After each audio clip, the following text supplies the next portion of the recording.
98.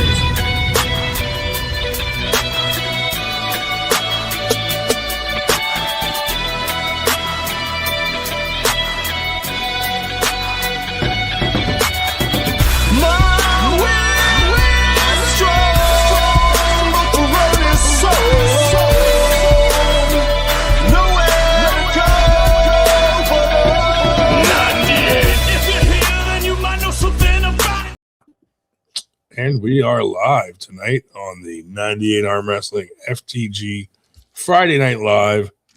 I'm very sick tonight. I'm here with Randy and Dave, so they're going to help me through this. I may mute myself to cough now and then. I can't hear out of my right ear. So anyway. I can never hear out of my right ear. Yeah, Dave's got that problem 24/7 without having pneumonia. But anyway, we have a few things we can go over. One of the topics we're going to talk about later is Leonard Harkless's post that he made, because that has drummed up some drama. So we'll probably hit that topic at some point. And we got our Gold's Gym tournament coming up February 21st. Come check that out. Gold's Gym is putting up $500, so $250 for left and right hand for best overalls. So if you come out and think you have a shot at winning the best overalls at the end, you could win $250. Hell yeah, man. So come on out, check that out. The medals came in. The medals look awesome. I posted them on the event page. Do. Well, they look great. But actually, I think I might have like the model for it here somewhere. That's it. Yeah, something like that. They're pretty cool. So come out and win one. Hell yeah, man. Exclusive Gold's Gym medal. But let me post a link. Got Sue Fisher and Ivan in the house. What's up, guys? Thank you for stopping by. Good to see Ivan and Sue at Dragon Grip the other week. Yeah. Atlantis, Dr. David Stone in the house. Oh, let's go. I'll say quickly thank you to iPackageCo.com, one of our sponsors for Winter Blast. Yeah. As you can see under my name here, that's their website. All types of shipping, packaging, different supplies like that for any of your businesses that you have, or maybe you have a family member. Yeah. What was that, Ryan? I was going to say edit that because it's actually just .co. Is it .co? Yeah, dude, I made that mistake a million times. No, .com works too. It's iPackageCo.com. Does it? Because maybe it's his email that only responds to CO. I think it is. I think you told me about that. Yeah. Greg in the house. What's up, buddy? Hey, what's up, man? Yeah, so please check them out. Tons of shipping supplies, packaging supplies. I mean, anything you can think of. Pallet wrap, if you use that at, some type of warehousing job. Please check them out. Big sponsor of ours for Winter Blast. Yeah. Appreciate you guys checking them out and sharing the word. And of course, IFP. Love IFP. Performance. These guys, awesome dudes, and they're giving anybody who has competed at any 98 event across the whole country a super good deal to sign up and get your peptides or get your testosterone or get some stem cell or PRP, whatever you want. Those guys got it. They have a lot of weight loss stuff if you need to get some stuff like that. Check them out. Process is awesome. They're very cool to deal with. So check those guys out.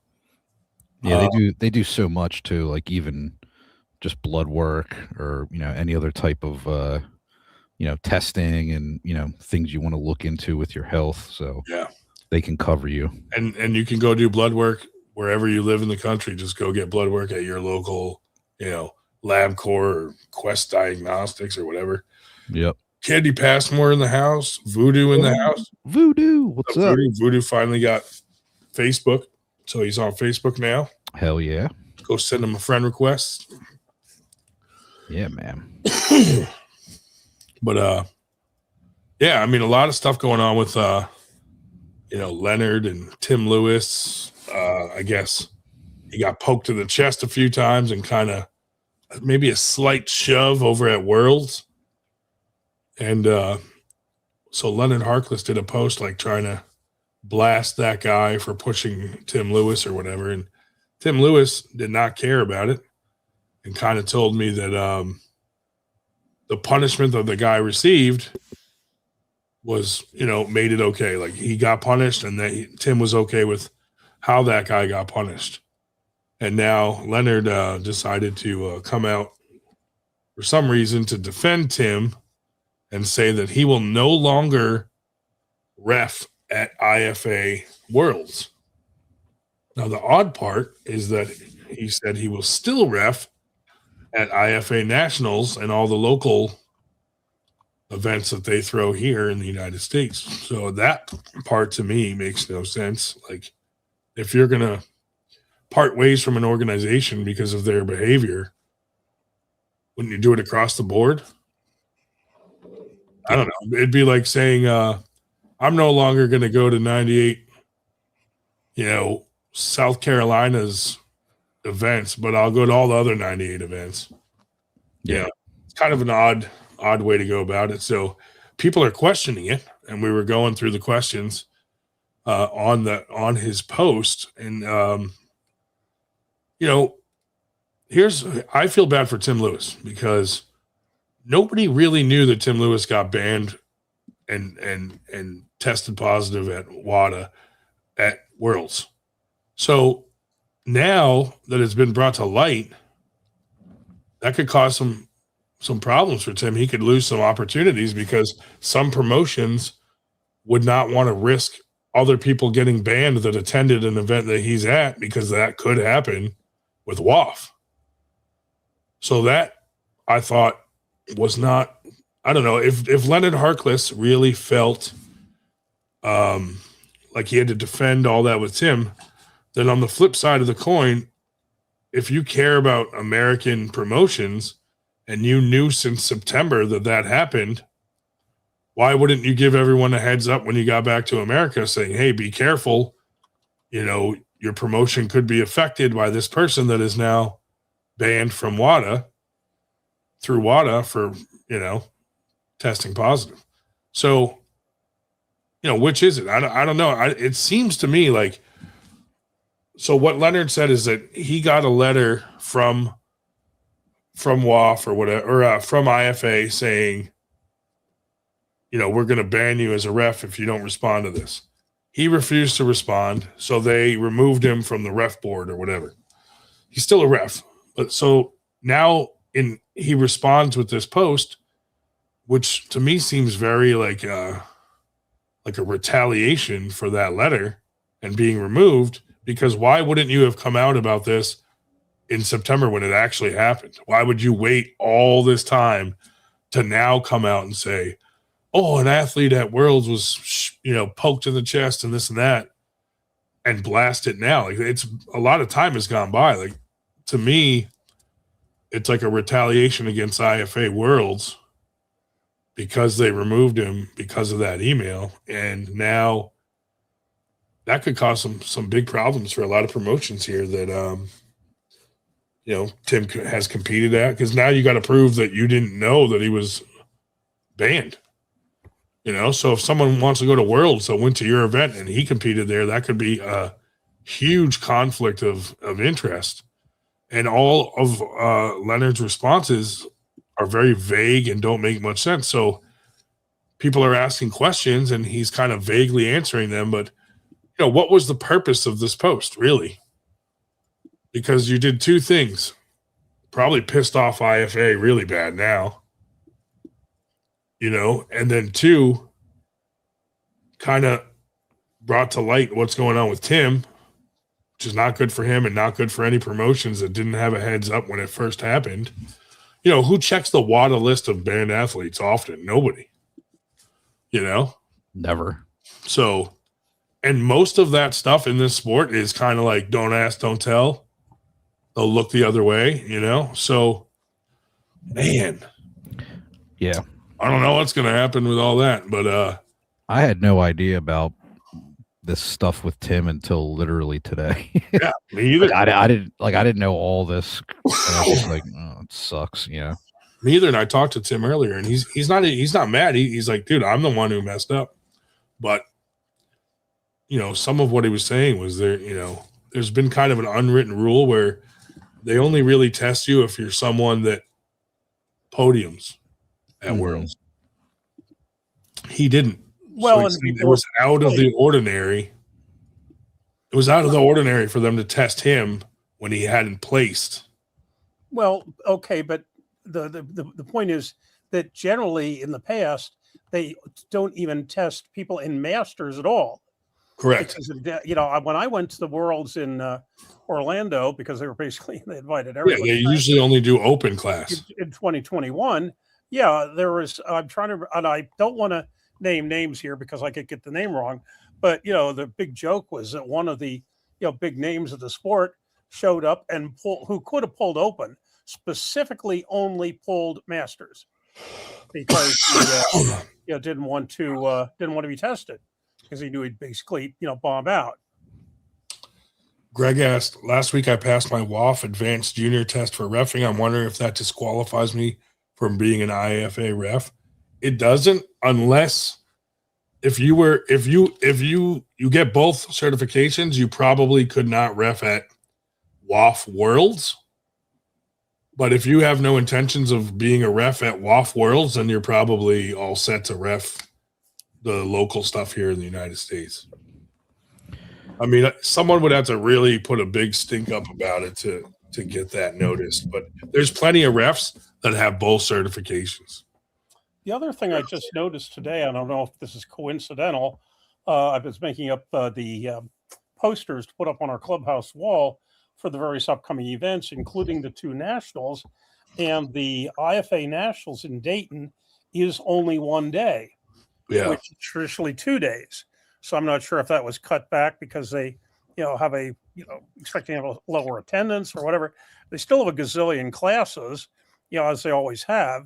But they have only Saturday, as opposed to 2 days. Yeah. Well, here's Billy Ortegas. This is a good question. What up? Billy would know better. Billy will know this question better than me, but I think I was right. Greg says, last week I passed my WAF advanced junior test for reffing. I'm wondering if that disqualifies me from being an IFA ref.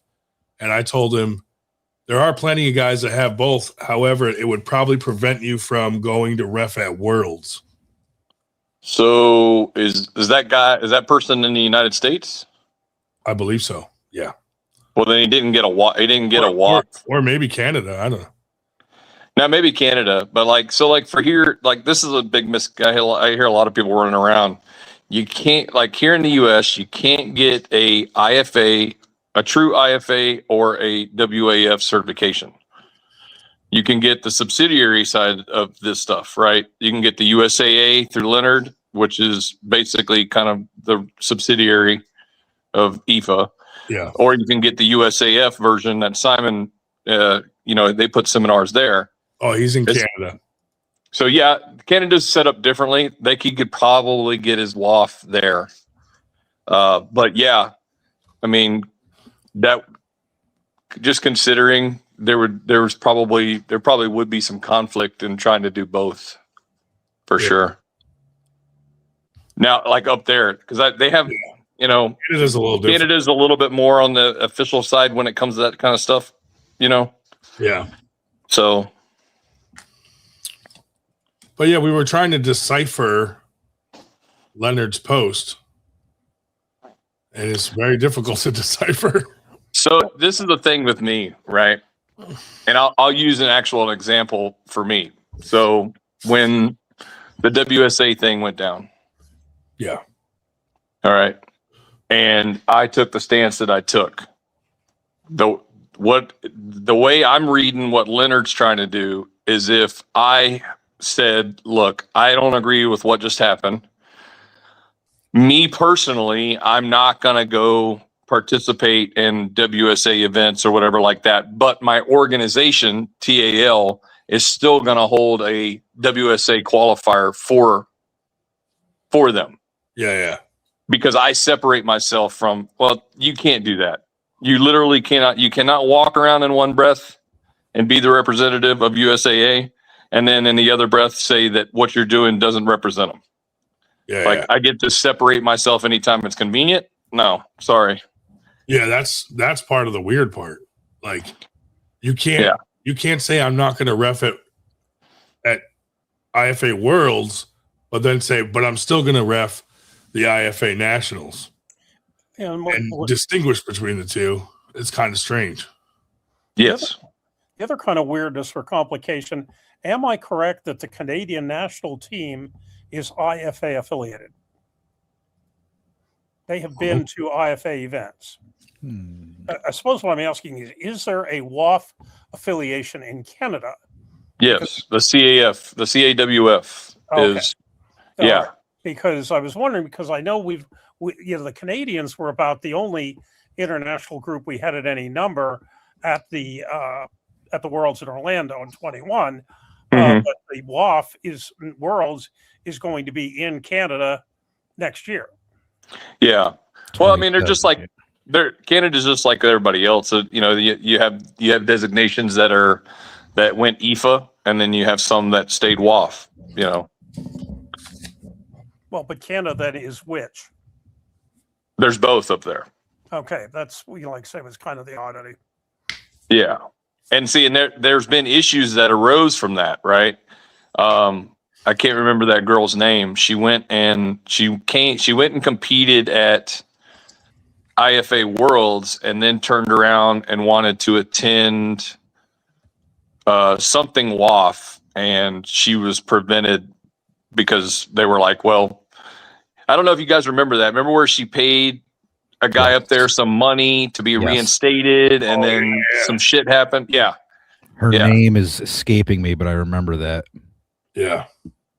I actually I talked to somebody recently about, it's like $150 to get reinstated. Yeah. Something like that. Yeah.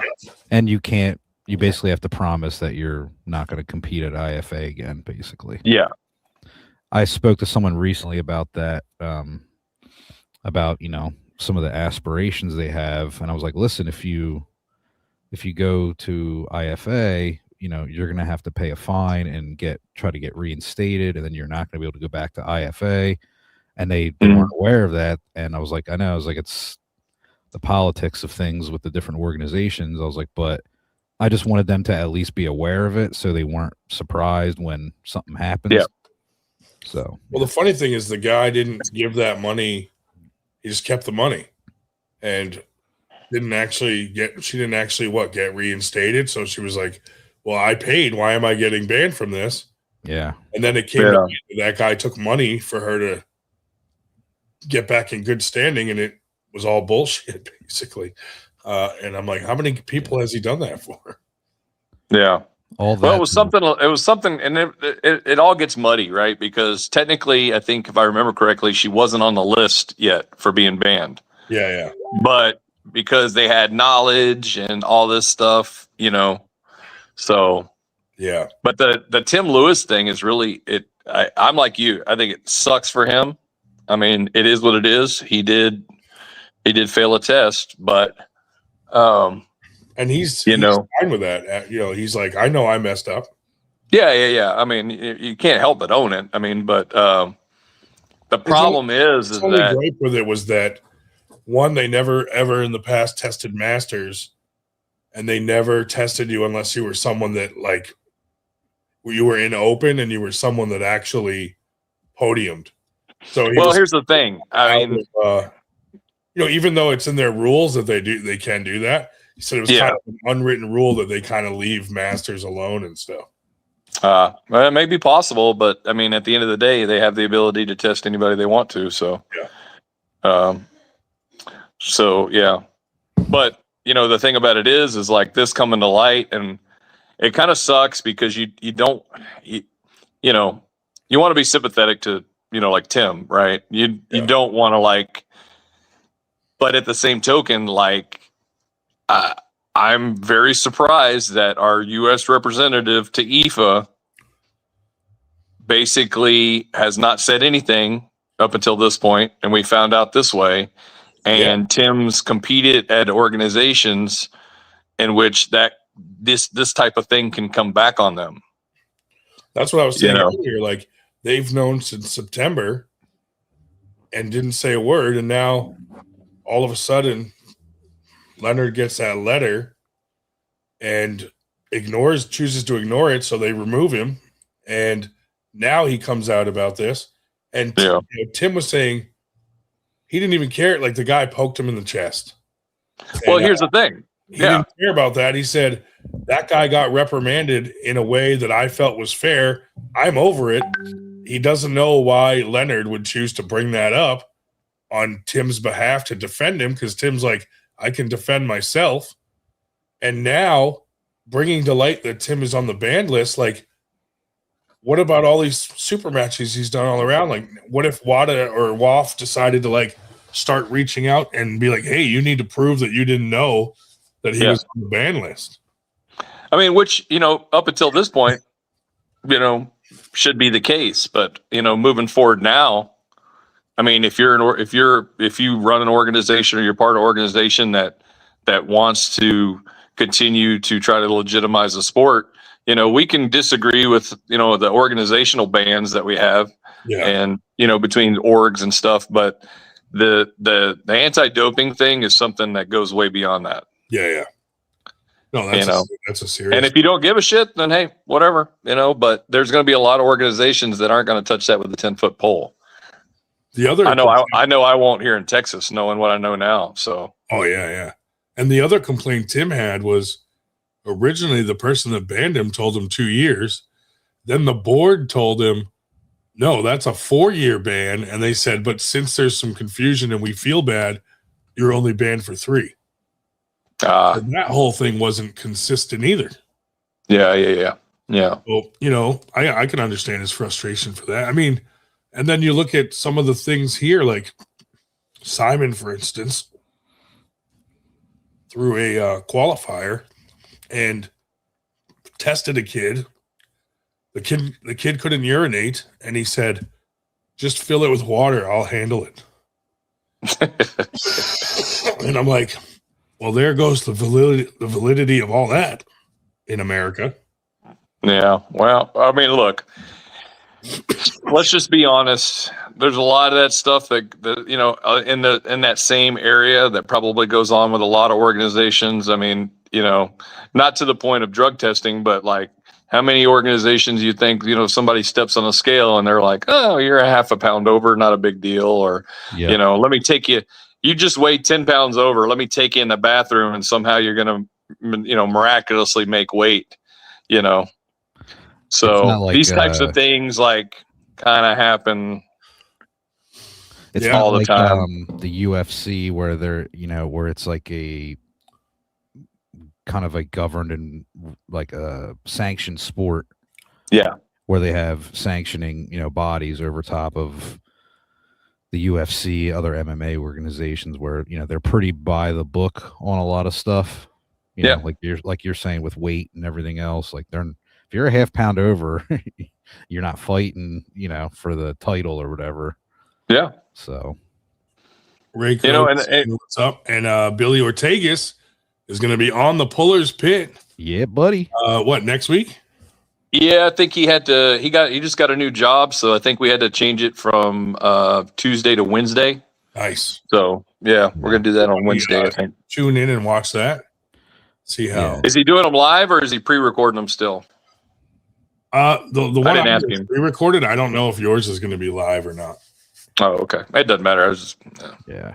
I'm loving all the 98 content coming out with the different franchises, and it's pretty cool. We're gonna we're really working towards the like a 98 kind of a media network with Armwrestling and all that stuff. So yeah, Ray said his brand new Lockjaw handle just came in. Nice. Don't be too. Go check. Don't be too critical on it, there, Ray. We know you've got previous experience with these types of handles, so He is the handle man. he is. I mean, So- Billy just took his handle and put TAL on it. There's no TAL on anything. Well, you should be promoting that with TAL also. Since Well, you're yeah. both. Don't pull a Leonard on us. I know. Here's my thing. Somebody said this the other night, right? Somebody said, like, I need to take credit more for some of the stuff that I do. And I have, and personally, I have kind of like, so not a lot of people know that I'm a co-owner of Combat. Yeah. And I don't really put that out there, right? I don't walk around advertising that, Yeah. I'm a part owner of Combat. So, but it was brought to my attention that I should, because maybe that would be like maybe people would buy more if they knew I was whatever, but Or I don't know. less. Or less. Yeah. They might boycott it. Yeah. That dude, I had no idea that you were an owner until Ryan told me one day. So Yeah. I was like, I didn't know until I had already bought one, and I'm like, fuck. no, but Ryan told me the one day. I was like, who owns, like, because usually, like, I kind of know who owns what company, or Yeah.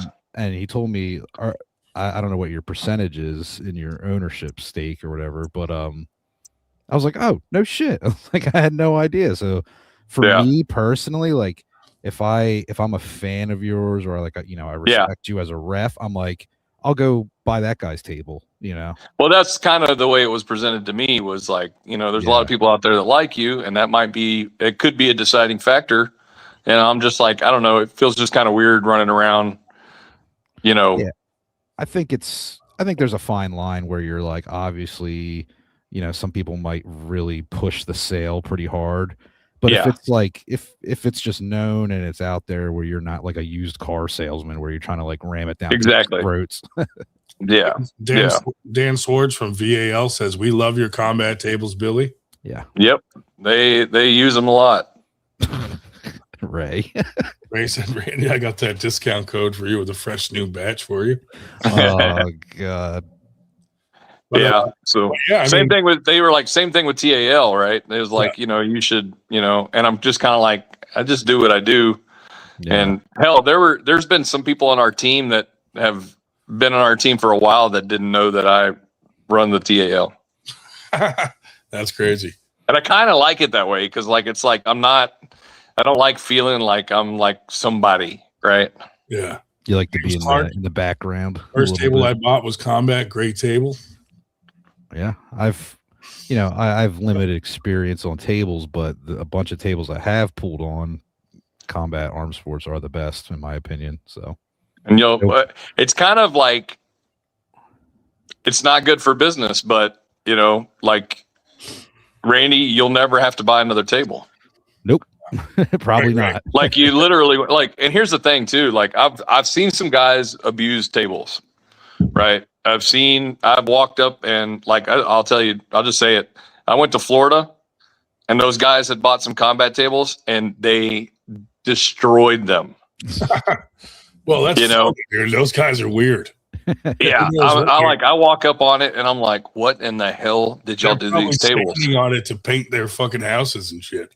And a lot of it is like, if you take them apart a lot, and if you treat something good, it's going to last a long time. So like, and I know for a fact, like we've got tables here that we've literally been pulling on for 5 years at practices every week and all TAL events. Yeah. We have thousands and thousands of matches on these tables, and they're still, I get mad when I see people slapping my Combat Arms Force table, dude. I do too. What are you doing? Stop slapping my fucking table. Get your filthy hands off of that. Never again. Yeah. You're big. Yeah. No. But no, look, Brady Ellis was the original developer of Combat and everything like that. And when he got out, my Southern region director, Dustin Laughlin, he did not want Combat to go away. He wanted Combat to remain in arm wrestling, and it just so happened it was a good it fit right in, obviously, because we were already using Combat. We had already pledged that we were going to use Combat, and I had the opportunity to kind of go in and take this over with them, and so it worked out. That's great. That's where we're at. I think Combat was the actual like first table that like I started to recognize by brand.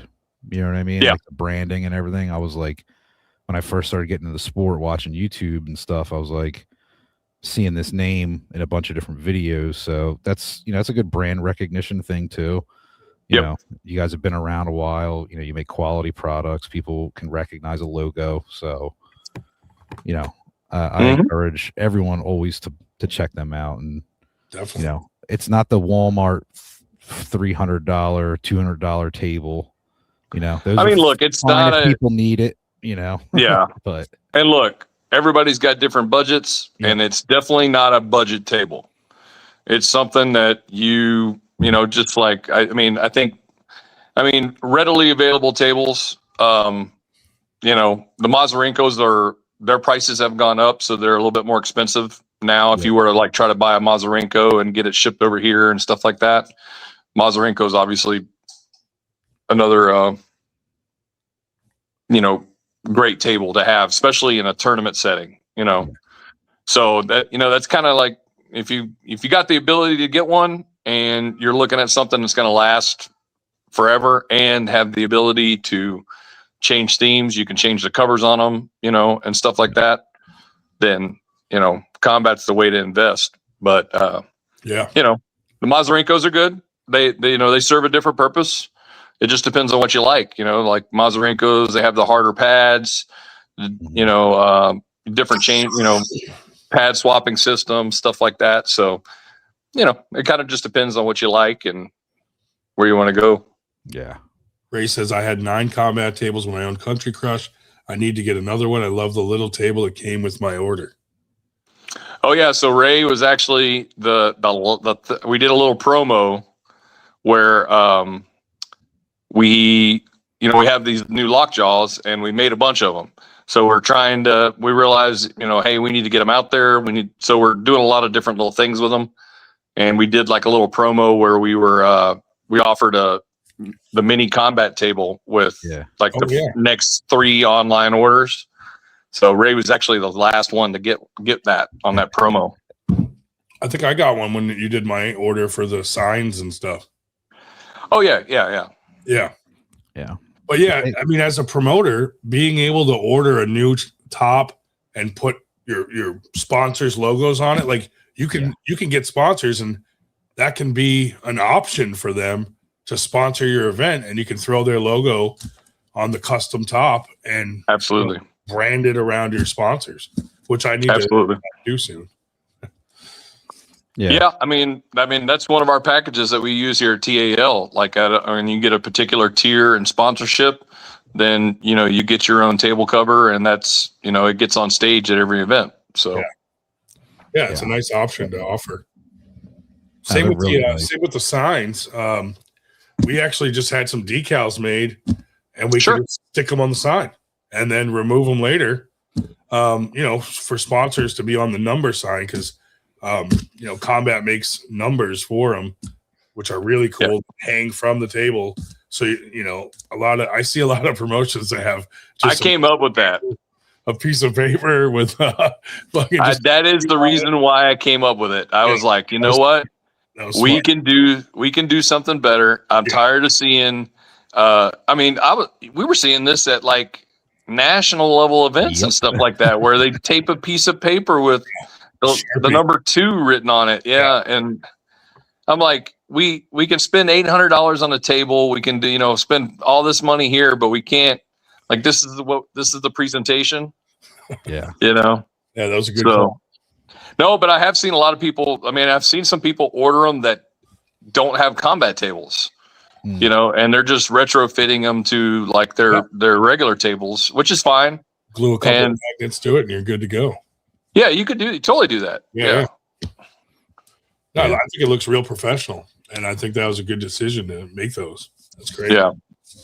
Just got tired of seeing the paper. Couldn't do it. Hey, Billy, if you start unique sorry, go ahead, numbering Steve. system last week. I went up to the MAC tournament in Rochester, and they run their tournaments as well as their practices in a billiard area, a very nice billiard area. And the area they go into for the event, it was under a set of lights that you had, the billiard people would have had like a light fixture above each of the tables. And they were talking about table 1, table 2. I'm thinking I saw no signs whatsoever until about halfway through. They said, take a look, the numbers are up on the lights. And it was like the 1 and the 2 were clipped to the lights up above. And I thought, well, okay, that certainly didn't jump out it. But yeah. Yeah, who would have thought to look up? Yeah. Yeah, I wouldn't have. I wouldn't have either. Yeah. I thought you were going to say they It's had a very nice event, but I thought, and they finally said, look, they're up on the lights. Oh, okay. Whatever. I thought you were going to say like the number 1. Here we go. You're gonna cause Ian to give us a phone call. How do you guys feel about the layout of the Mac table? Billy, why don't you? The last time I talked about this, Ian texted me. Yeah, Billy, I'm going to let you handle this question. No. I'll say what I think they look cool. The first time I saw it, it looked like a 1 versus 1 poker table. Yeah. I was like, oh, this is pretty cool. I like the design of it. However, it's specific to the MAC League, so we wouldn't be able to use it in like our tournaments or something like that. Maybe a super match kind of thing, but it's specific to the rules of the MAC League, which makes it difficult to implement that at other events and things like that, because they kind of have their own specific rule set that's designed for that table. So it's kind of its own brand of arm wrestling, kind of with its own set of rules. But the way it looks, I think it looks amazing. But like I said, it's hard. Like we wouldn't be able to use it at Winter Blast because anybody know what the cost on those things are? Ian said they're expensive as hell. I thought they wanted. I wanted to say they were like $1,200 or something like that. At one point, I know at one point they were between $1,200 and $1,500. Yeah, and I was like, oh, that's expensive. But it's like the Mazurenko tables; those are up there now too, and their bases are super expensive. Those adjustable ones. Yeah. But what I found more interesting was the rules. Than if I was attracted to it, I'd be attracted more to the rules than necessarily the table itself. In that, number 1, they have 3 fouls to foul out, not 2, and number 2, because of the way it's designed, they don't make a big fuss about very small elbow hops, so they're not stopping elbow fouls nearly as often. I think it's something you need to get used to. I mean, just watching the super matches that they had. Now here, once again, I was somewhat at a distance, and I hate to sound like I'm criticizing the ref because I'm really not here. But it seemed that some of the pins they were calling were very high. We're not. You have to break a plane rather than touch the pad. But just the way they were designed, it just looked like, did that really break the plane? But so I guess you have to get used to the appearance. The other thing they did that was kind of interesting. And this may have been, I guess to a degree is related to the fact that they don't have to worry about elbow fouls as much. They had 2 refs for all of the super matches, but they had only 1 ref for the entire tournament for each table. And like on one occasion, the ref that's, basically running this one table was watching, of course, for a pin in his direction. And then when the action shifted in the other way, that it was the other pin pad that was, it was in danger of being pinned, so to speak. He kind of scooted around the back of the one puller so he could watch that side of the table, kind of like behind the puller, not actually from the end of the table. And when it shifted back again, then he basically scooted around back to where he had started. Yeah. So, and I even said something afterwards. I said, did you have a shortage of referees, or do you basically figure you can get away with it because of the the fact that you're not as concerned about the elbow fouls? And he said, we usually do just have 1 ref for for tournaments. which Well, that's a hell of a way to cut costs. yeah, I thought that was kind of interesting. That'd be great to just have one Yeah. for each table. So my opinion with the Mac tables is I think they look really cool. They're definitely quality. Like I touched, the most recent iteration of it at East versus West, even though Ian got in trouble for bringing it. Anyway, Yeah, he did. he didn't really get in trouble, but Baxter was kind of like, he didn't Yeah. clear that with me. But it's cool. I got to watch, at the after pools, like Coach Ray and some other guys were pulling on it. I told Ian, I was like, I commend you for trying something different and experimenting. I think that's important, whether people like it or not, or it's not really their cup of tea. But do I prefer a traditional table? Yeah, I do. Especially for super matches and stuff like that. But I'm more interested in where Ian takes it and the evolution of this over the next 5 years or whatever. So Sure. thumbs up from me. Kudos to them for trying something new and seeing where it can take the sport. The other interesting rule for somebody that likes straps, like the aforementioned Tim Lewis, once in a super match, if you slip, you go to strap, but all subsequent matches in that super match start in the straps. Yeah. Yeah. And that's also if you're in even in a tournament, in the sense that there were only two of us in the amateur supers. And so the first round we slipped. And so basically what they do is they do a best of 5 for not a best of 3. They do a best of 5 super match if you only have 2 people in the in that particular class. So everything else went to the straps. Yeah. Yeah. But yeah, I mean, it's as its own standalone thing. They're trying something new. That's cool. It's very specific. So, Yes. I think I said this last week. We were talking about this last week, and I'm like, we look at, there's this constant push to change arm wrestling to quote unquote more entertaining value. Yeah. And the problem is that when you're looking for the entertainment that some people are looking for, you get further and further away from actual arm wrestling. Yeah. Right. Like the traditional side of things. What's coming up on your end? Oh, I'll get that in just a minute. So, I look at like football, right? And I think I said this apart. I think we had this conversation and Brian Parliament was on. I was like, instead of changing the rules, they've got $100,000 camera that can zoom in to the pinky toe of the football player as he touches his toe down, a micro fraction from being out of bounds, and that is so strict, right? And it's like, but nobody's going, well, you know what? If we just gave him 12 more inches of field, we wouldn't have to do that. And then he could just keep running. Like, yeah. You know what I mean? And that's basically what we did. We just like, oh, we don't want people to elbow foul. So we give them this huge space. So there's less of them.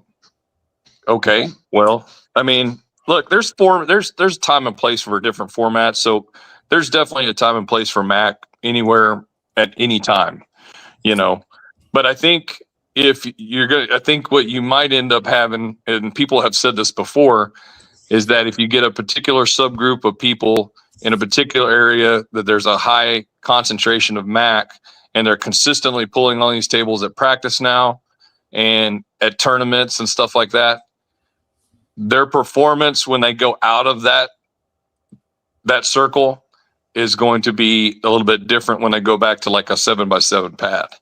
So you kind of got to ask yourself, is the quote unquote coolness of having a different rule set and less more entertaining, how does that push forward with the performance of pullers across the board if you just have one extreme to the other, Well, and you can have that issue as well, though, with the hardness of the elbow pad. Sure. No, clearly. Yeah. Because I know, like John Brown went to the Worlds in Moldova last year, and when he came up back, he had basically had Santa Claus bring him a waft pad because the waft pads are much harder. Yeah, so that's the difference between the Mazurenko table and then like the combat table. The combat's going to be, but the fraction of forgiveness is small, right? You know, so like, yeah, the waft pads are super hard and the combat pads are super fluffy. So you've got that, you know, maybe inch of play that you typically wouldn't have on a waft pad, you know, but it's not a 10 by 10 pad or, you know what I mean? So like, like EBW goes 8 by 8, right? To give just a little bit of a fraction of a margin of, you know, extra play in there, you know? So could you make me an entire mattress made out of combat elbow pad? Yes. And even the 10 by 10 isn't even a firm number either, because if you slide onto the red ring around it, they warn you the first time as they get your elbow back. Yeah. But then again, you know, like, you know as well as I do, arm wrestlers will stretch the limits of anything. Right. Well, and I think most sports, most athletes will do that. They'll stretch what they can. So one has to ask yourself, where's the end? Yeah. You know, we like Devin already came up with freedom. That really didn't catch on. And this is kind of like an in between. So when you have guys can start to, you know, if this thing catches on, then all of a sudden it's like, oh, well, the pad's not big enough anymore. Yeah. We need to go bigger, you know, because now we have guys fouling out of MAC events because they can't keep their, you know, elbow on a 10 by 10 or 12, whatever it is, you know. I stretch the limits of my shirts. Yeah. I'm glad you said that, not something else, because I got scared real quick.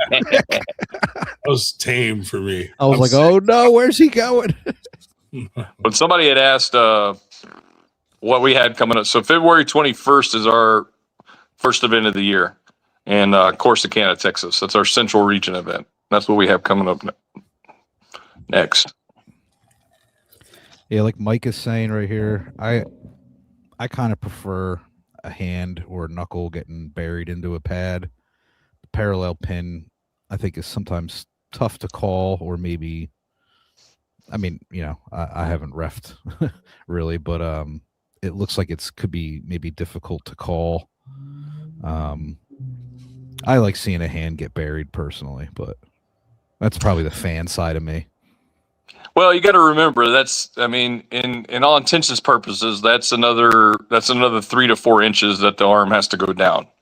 Yeah.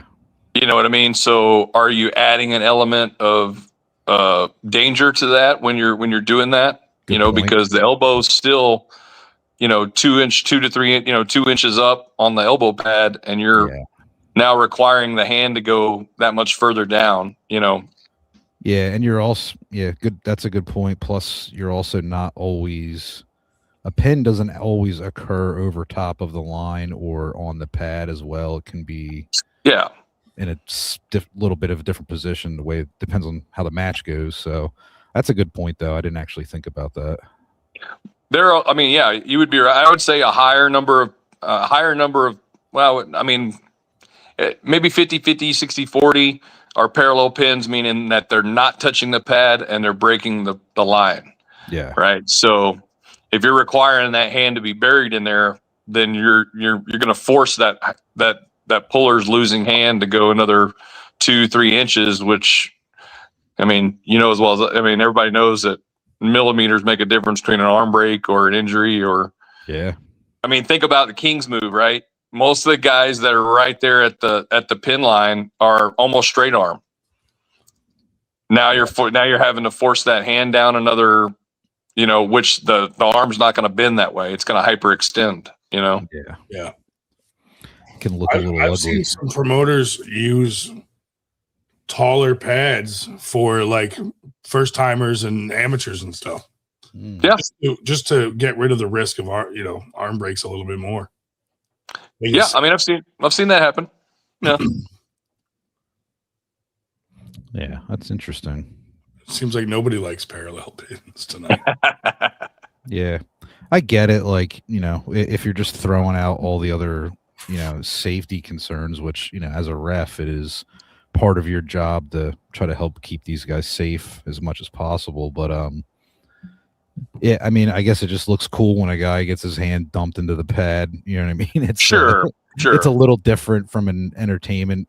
I think maybe some people think it's like anticlimactic. You know what I mean? Where it's like his knuckle just broke, so it's over. So it's kind of like, yeah. Well, Maybe I think that goes back cool. into why you see this constant change of trying to make things more entertaining, right? Is because when I think about it like this, I don't watch tennis. I don't know anything about tennis. If you set me down in a tennis match, I wouldn't know what was going on. I wouldn't know what the official is calling, and everything like that.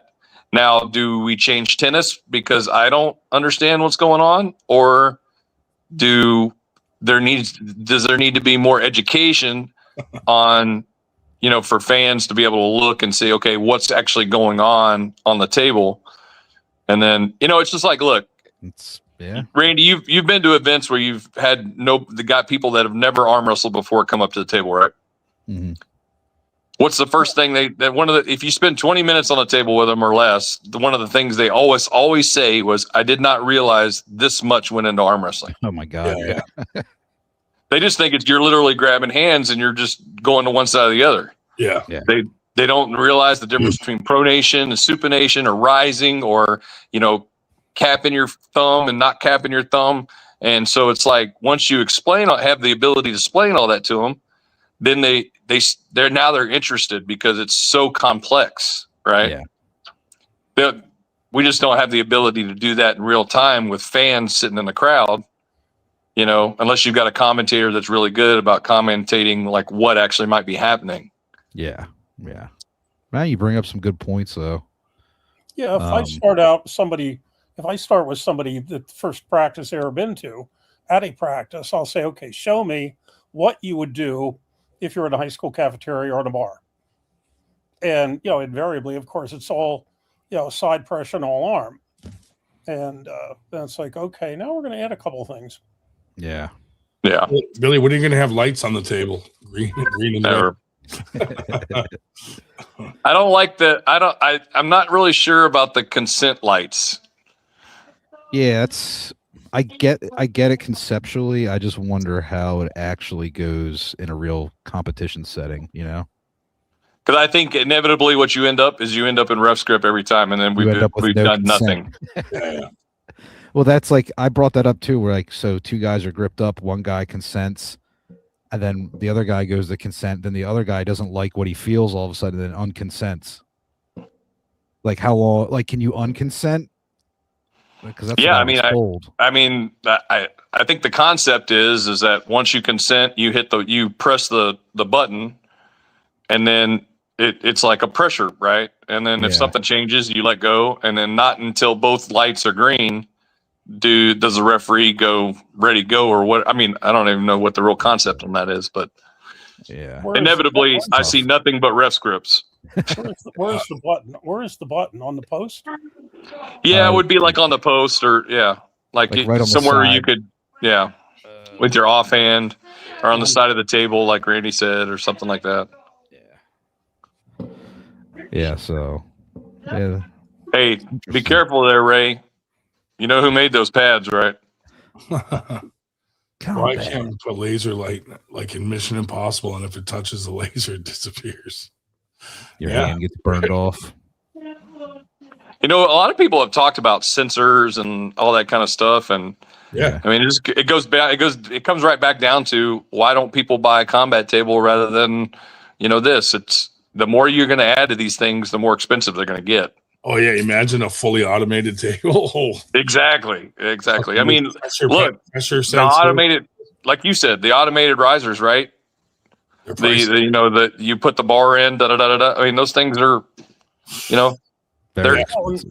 I was in a super match competition that East Ohio ran out in Chester, West Virginia, about 2 years ago, and they have a red light, coming right down on the hands, which sort of center table, that could be easy to do.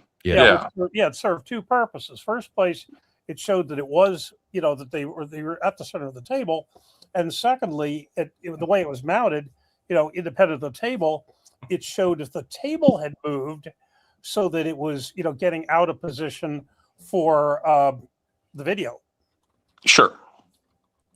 Yeah, you could totally do that if it was set up something like that separate or whatever. Mm-hmm.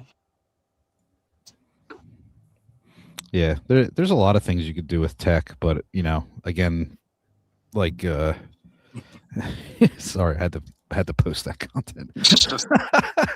Like Billy's saying, like, it just adds higher and higher costs, and however you view the economy right now, people probably aren't jumping out to spend $1,200 on a table.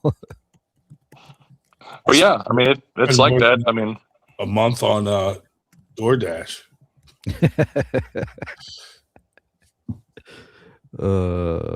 You don't want to see. Well, actually, we're starting a new league. It's the Smokers League, which Ryan posted about.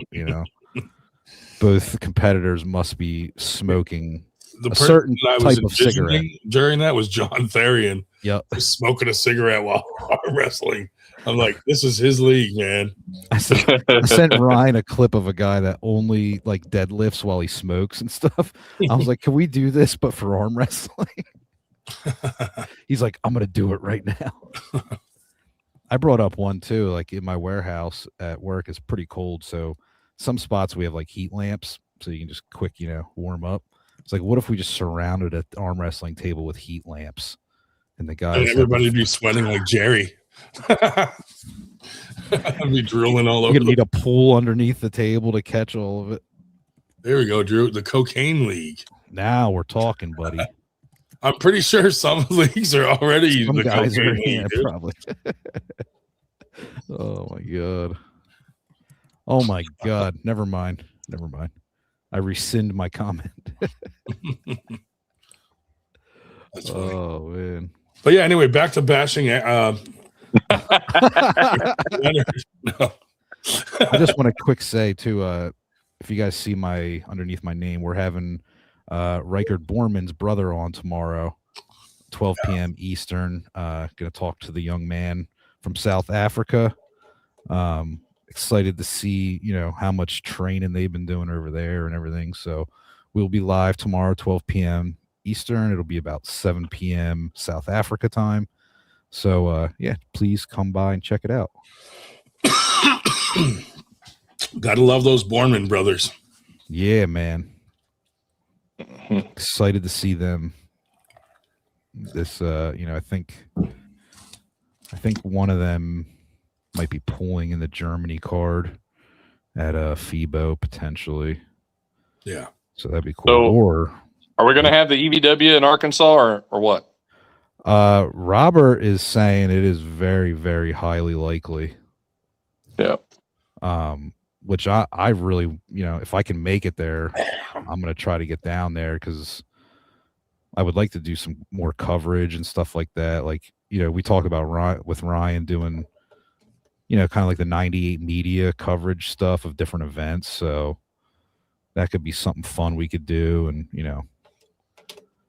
I think it sounds like a blast in a stadium, like a 5,000 seat stadium. I think Is that what Michael's got? You're going to have access to over there? Yeah.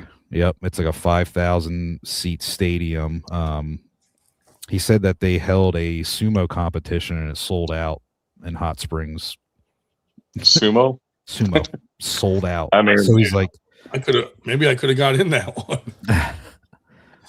I don't know. I think it's a super cool idea. Like I love it. I would like to go if I can convince the wife. If I can. Well, escape. I actually. So it was kind of brought to my attention that I might be able to run the event on that Friday night. That'd be Hell great. yeah, So- dude. Talked to the wife, and she was like, "Well, why don't we just?" Because we had a family vacation that was going to be going on during that time, and she's like, "Why don't we just vacation in Hot Springs? We can just go up there, do the EVW weekend, and then spend the next week in Hot Springs and all that stuff." So It's gorgeous, apparently, from what I've heard. Oh yeah, I went over there not too long ago. Okay. Took a drive over there. It's about 8 hours for me. Not bad. What sucks is that they don't have anybody in Arkansas that they could use instead of TAL. And they have to resort. I know. Yeah. It had to be a last resort. Yeah.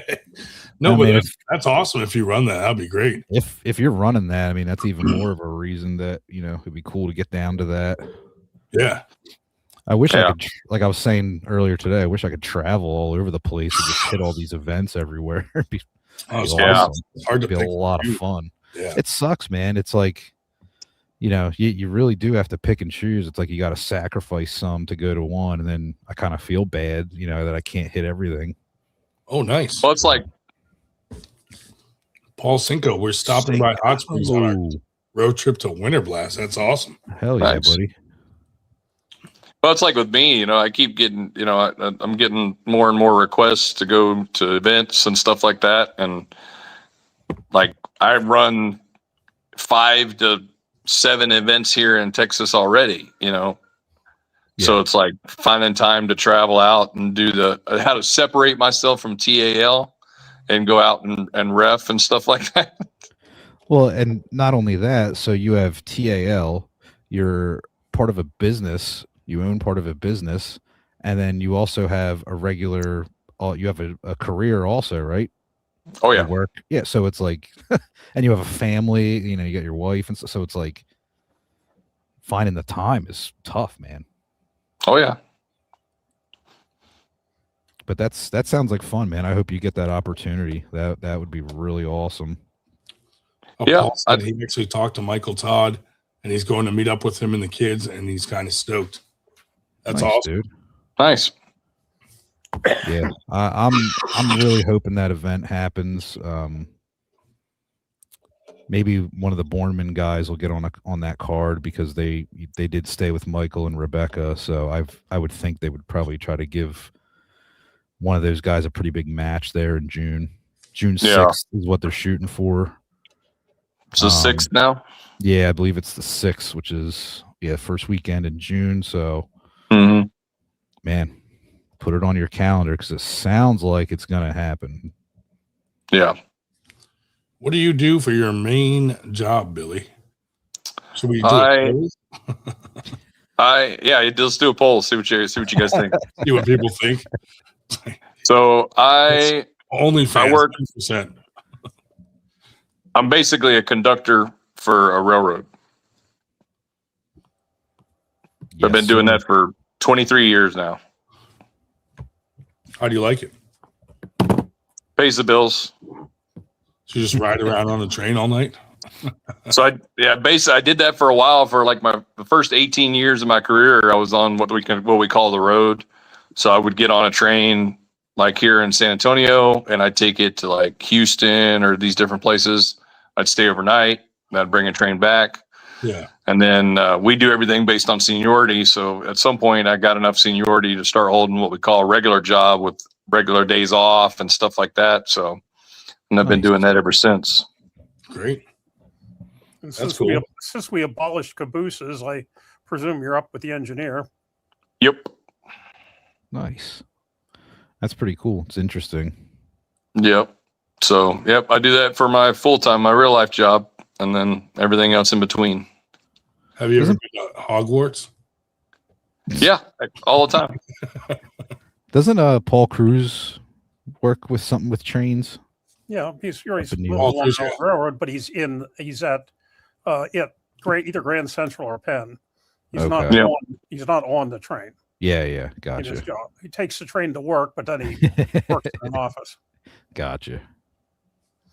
He had a friend from when I worked for Bell and Howell when they threw us all out, and somebody ended up with Norfolk Southern, and he said that one of the requirements was that you had to be able to carry a coupler, or whatever weight, I think it was 80 pounds, a quarter mile, a half mile, whatever it is. I said, "Oh, do you really do that?" He said, "No, we just back up the train." Shout out Paul Passmore in the chat, by the way. Killed it at Yeah, Was it one is Stonewall the other week. Yeah, I think didn't he sweep like everything pretty much. Yeah. I think he just yeah. swept everything. He did the same thing at Winter Blast last year. Pretty good at arm wrestling. Yeah.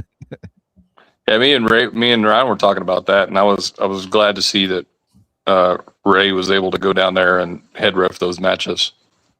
Yeah, Ray loves traveling to go help ref wherever. So, usually he'll ask me like, "Hey, you want to roll down to this? I'm reffing, and we'll just make a road trip of it." Yeah.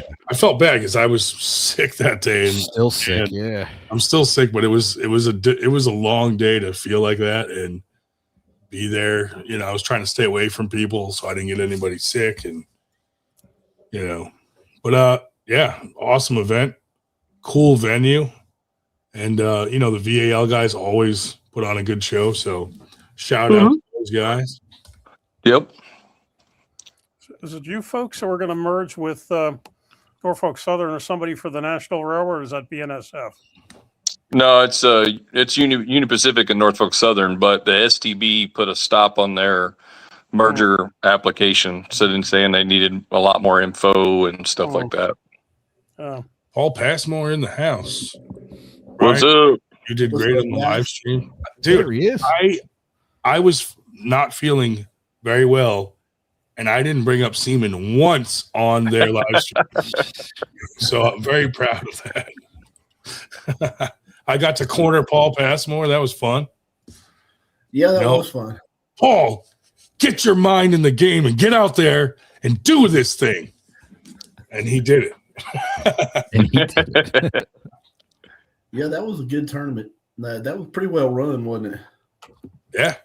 Yeah, it went smooth. That a lot except for your one opponent not making weight. Yeah, that was kind of crazy, wasn't it? Right when I saw him, I was like, Ryan, he's 242 pounds to you. You're like, there's no way he's 242 pounds. No, he did not look 242 pounds. I was like, CJ, how much did you weigh, buddy? He's like 242. I was like, did you weigh in? He's like, yeah. I was like, okay. Let's go weigh you in. I want to see it. What did he end up coming out to? It was like way more. It was like 255, and then he took off his shoes, and he was like 253. I was like, "There's no way you're getting." I think he even said, "It can." Would you let him if he can we give him a 3-pound allowance? I was like, "Sure." He's not getting to. He would have had to cut off. Get to 245. He would have had to do like Bob Brown and cut a leg off. Yeah, something. I was like, "Yeah, whatever you want to do." I'll even let him go try to cut some weight for the day because it was like 15 minutes before the match was starting. But I was like, I'll still pull him, but he's got to forfeit the money to me. But I'll still pull him. Yeah. Well, yeah, good match with young Bryce Meadows, up and comer. Yeah, that was. He's a good kid. He's out doing it. He was a good challenge. I wasn't sure how it was going to go. I know I've leveled up a lot lately. I've changed, completely revamped my training program and my technique too. I've leveled up so much in my training and my technique, and it just seems like my eyes have been open to some things here recently that I just haven't seen before, and I just knew right what to do to shut Bryce down, and it worked just like I thought it would. Like Mike Tyson said, everybody's got a plan until they get hit in the mouth, and I had a good plan, and it worked. So I didn't get hit in the mouth. Basically, when somebody hits like that, if you can go in, everybody was going away from them, and then they were lining up with their arm at an angle to where they couldn't stop his hit. The way everybody's lining up, and everybody in the tournament is like they just couldn't see the angle they were giving him. They're giving him if you don't want to get in that lane with him, he's got a lot of talent in that one lane, and so the key is to keep him out of that. And I had a different lane and was able to keep him out of it. He couldn't adjust out of it. Did you see the comment made by Ryan and my very good friend Chuck Ryder? about the match? Stirring up I trouble? don't, Oh yeah, Chuck. No. Ryder. Jesus. no, I didn't. What was the comment? Yeah, no, somebody commented that a Matt Staskowski commented on their one chat or on the one post about good match, man. Look forward to seeing you come back stronger. To which Chuck Ryder said, not even close, completely overpowered. Keep being a cocky punk. That's what he said to Bryce. Yeah, that's what Chuck said to Bryce. Yeah. Keep being a cocky punk. I mean, that's kind of rich coming from Chuck Ryder, who called out fucking RVJ and got his ass whooped.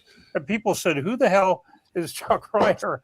And I said, unfortunately, I could answer that because he used to be on our team here in on Predator. Well, it was called Praetorian then, Pennsylvania, before he moved to Alabama. And he can't come back to Pennsylvania because all this misdemeanors hanging out against his name. And what I had forgotten, though, is he was also Ryan Gronda's really good buddy because he was Ryan. Threatened me, yeah. And that's when Ryan he did a video of him like punching his hand. He's like, "Wait till I see you, Ryan Grondin, and this is going to be your face." And he's like, he starts going faster and faster, and I'm like, "Wow, man, this guy's got some issues." I was like, all right." So Ryan made this video where he's doing a what do you call it? Not swinging, a spinning kick above his head. I would not have believed if I didn't see it. Ryan Grondin kicked above his head. So this is you, Chuck Ryder. But, well, I had to respond somehow. Well, I don't know. I think Bryce, I think he's, young up and coming star. He's very talented. Some people may not like, thanks, Ray. Some people may not, like him, but, there's just levels to it. And, it kind of went the way that I thought it was going to go. So he stepped up and took the challenge. So, kudos to him, but I'm sure he'll get better as time goes on, Yeah, and that's exactly what I said to him. At the end of the day, you got to remember, I believe he's 20 years old. If I think of myself when I was 20, you want to talk about, like, I'm extremely kind and humble now, but I was a maniac when I was 20. You want to call him cocky, but man, I had I been in the sport and had a platform when I was 20, I couldn't shut my mouth. And, I'm old enough to be his dad, and this is he's not out acting a fool and running around doing drugs and stuff. He's training, he's working out, he's rose to a high level in a very difficult sport, and that's what I told him when it was over. I wanted to build him up. Losses are lessons, and I've taken plenty of them over the years, and every time I take one, I know that young man trained his butt off for that and wanted to win really bad, and I know how it feels to lose. I'm not going to drag him when he loses. I want to build him up, and like I said, he is the future of the sport. He's he took the loss well too. Yeah, he's been. I mean, if you really look at what he did after our match, he ran through the heavyweight class left-handed after our match like a hot knife through butter. I mean, he obliterated everything. Those are some big boys down there. He destroyed them. Nobody could even get in his way. It was straight to the pad with everybody. Yeah. He's a bad dude. I guarantee you. I beat a really good arm wrestler. And that's it all. I don't know how it always happens, but it's just like a lot of people see me as the underdog, and there's this new juggernaut coming up, and they want to break in the top 10, and they pick me, and I'm one of the few in the top 10 that'll take the challenge. I'm not afraid to give somebody a shot.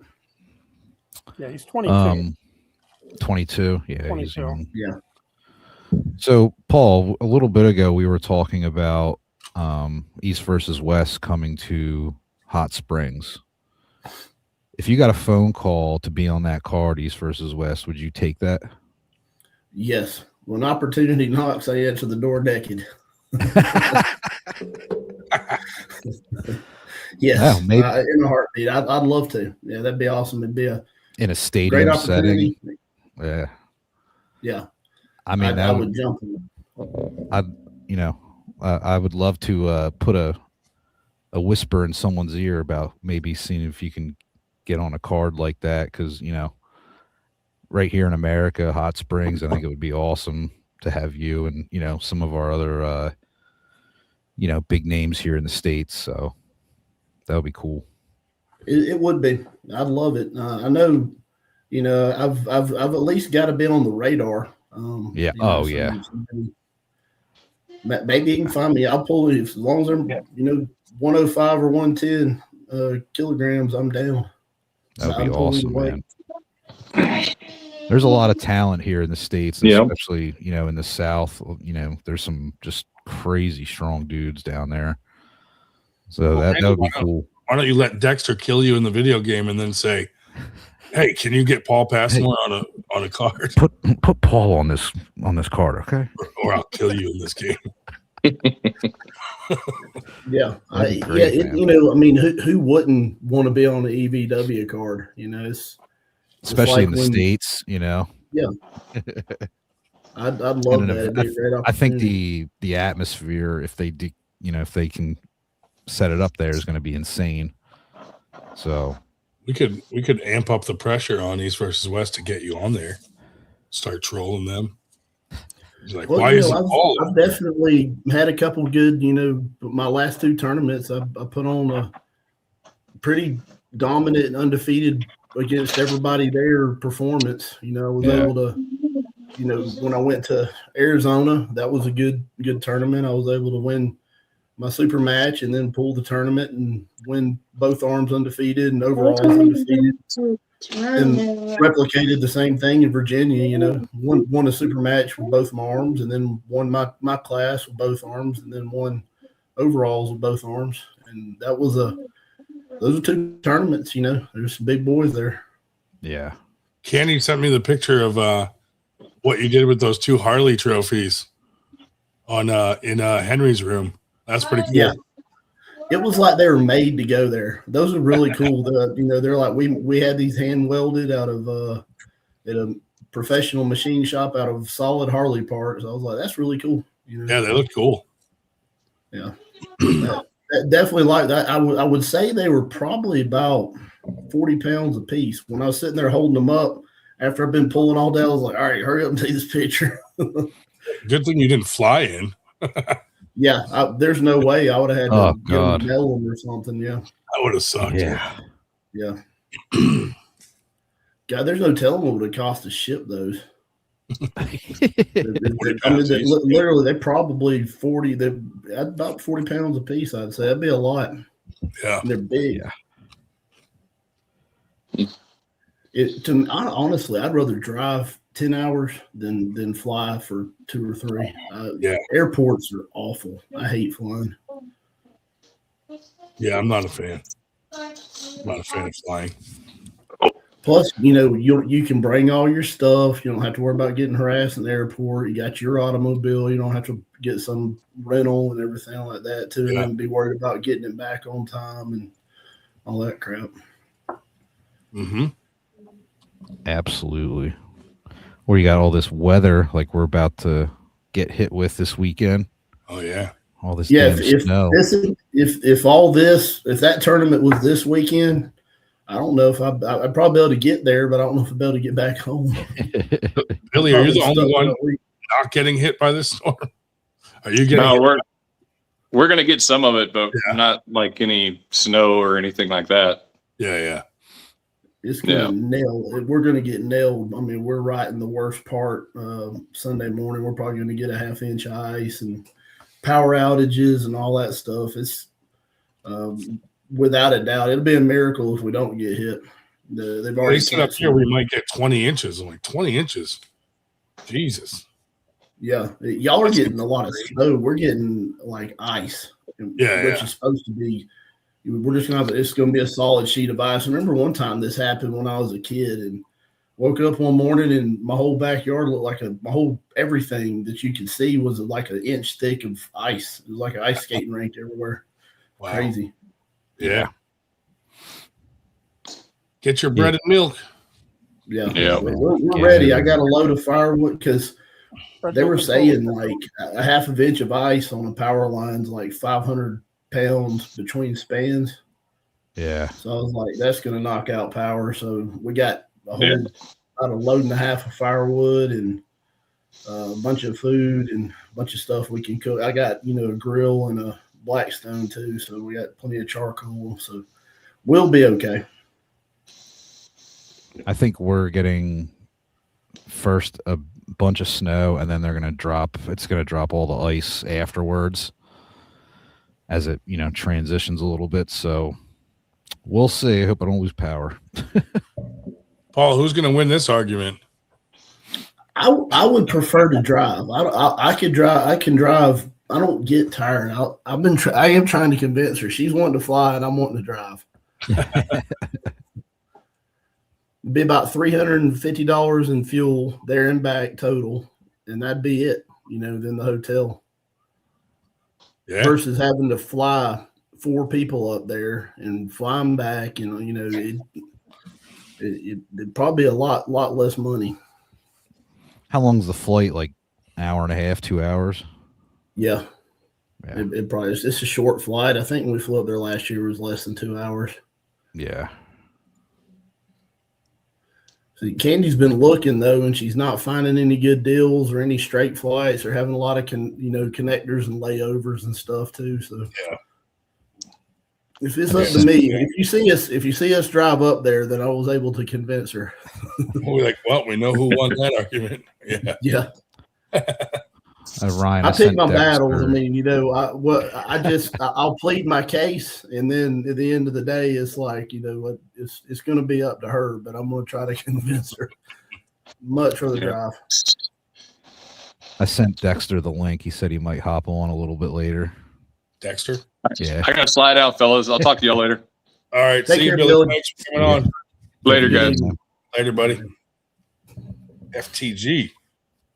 Dan Sword said, drive, you can have everything you need. Exactly. That's why I like to drive, and honestly, I like a good long drive, road trip. Like it took me 10 hours to drive to Virginia. I enjoyed it. Everybody's you jump on a plane, and everyone's gonna end up. 3 drivers in a family, right? Yeah.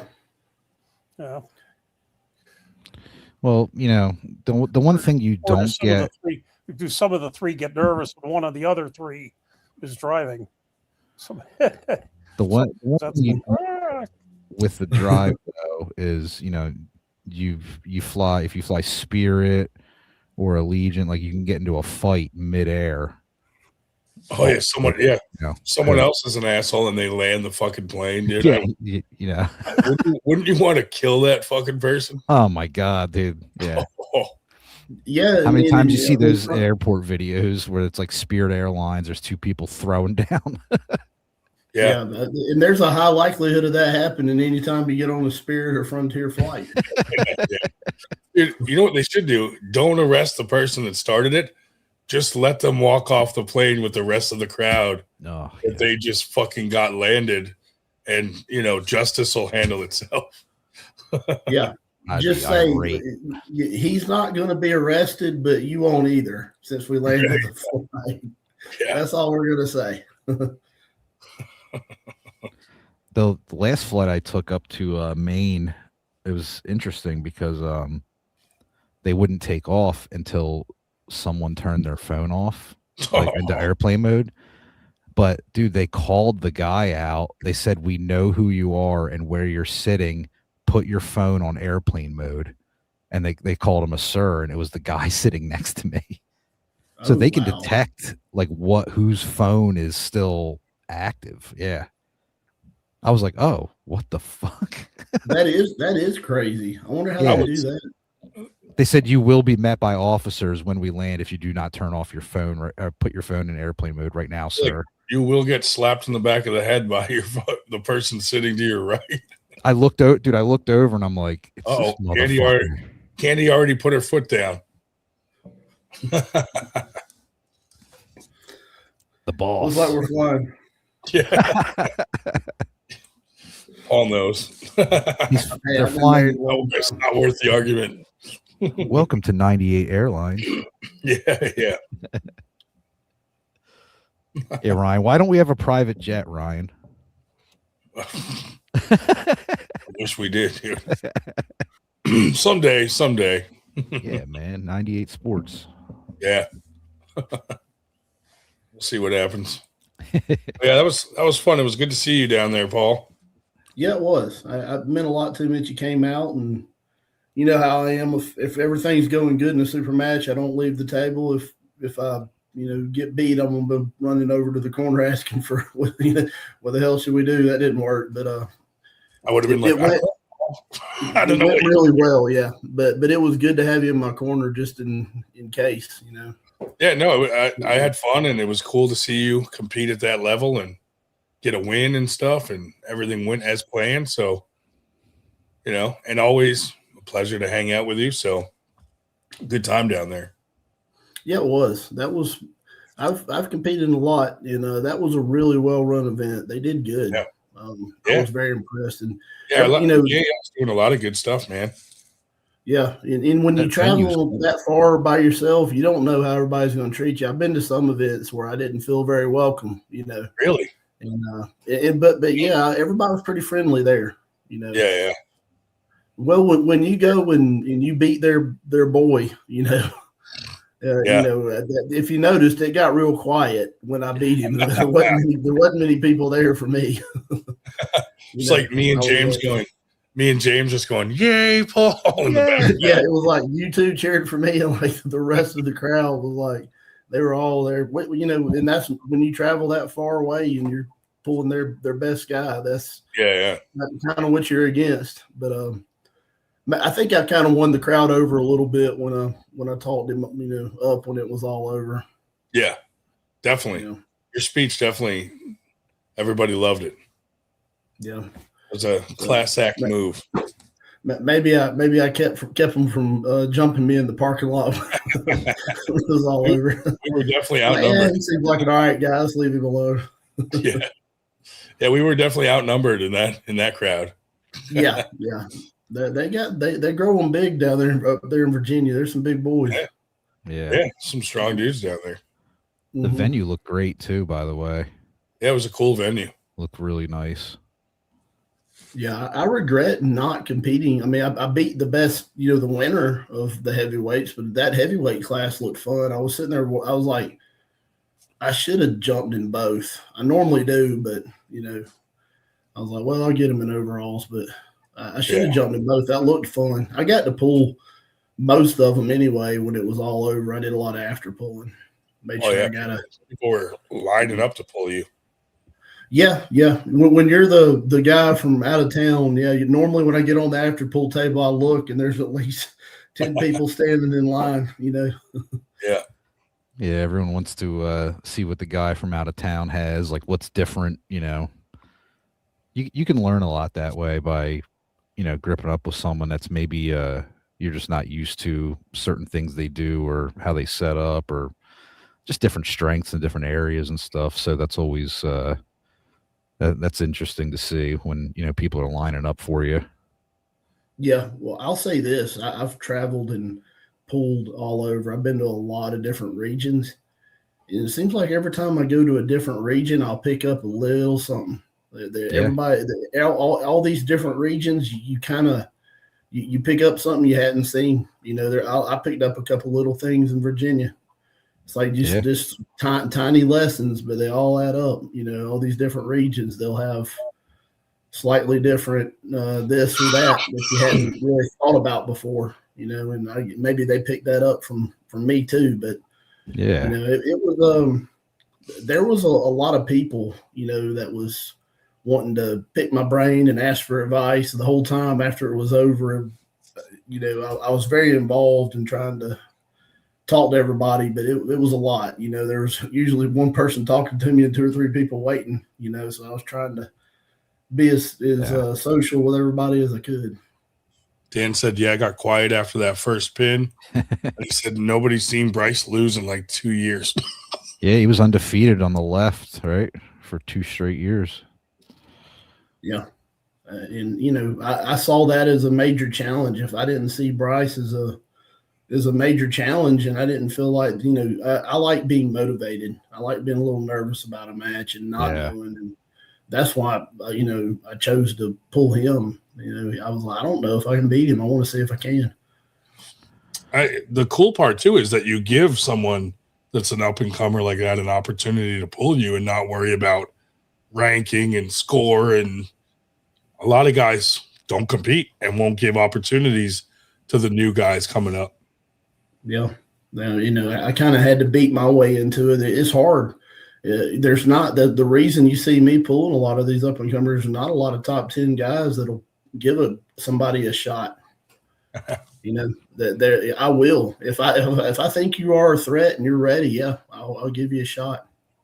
Yeah, that's awesome. A lot of guys will run and hide or make up. There's always an excuse, but you'll see a lot of the top 10 guys. They only want to pull people above them. Yeah, yeah. Which I'm all about pulling somebody above me too, but it's kind of hard to get a shot at somebody above me. They're not wanting to give me a crack still. Oh, of course, yeah, because you're a threat. Yeah. But that's what makes it hard. Most of the guys ranked above me, I've beaten before. Almost all of them. That's ranked in my weight. I have wins on. So I'm on a good day, I'm a threat. Yeah. I've leveled up a lot lately too. I think this is going to be a good year. I feel really good. Good. Just physically, my new training program is paying dividends. I've completely revamped everything and been doing like I talked about last time, a really good program 4 days a week. Kind of went over what I was doing and it's paying dividends. And I've also gotten a lot smarter, through the way I'm training and all that. It's just seeing angles. When I'm watching matches now, it's like I'm seeing things I never saw before. Yeah. That's really good. That's awesome. Yeah. Paul, with your experience in the sport and maybe seeing some guys that are, we talked a little bit earlier about, taking losses and maybe being afraid to take a loss. Would your words of encouragement be, don't worry about the loss. You just got to pull and, stay active. Because I think some guys, it seems like they do kind of run away maybe from some matches where they're afraid to lose or, they don't want to drop rank or something. Yeah, exactly what you said. I'm a very active puller.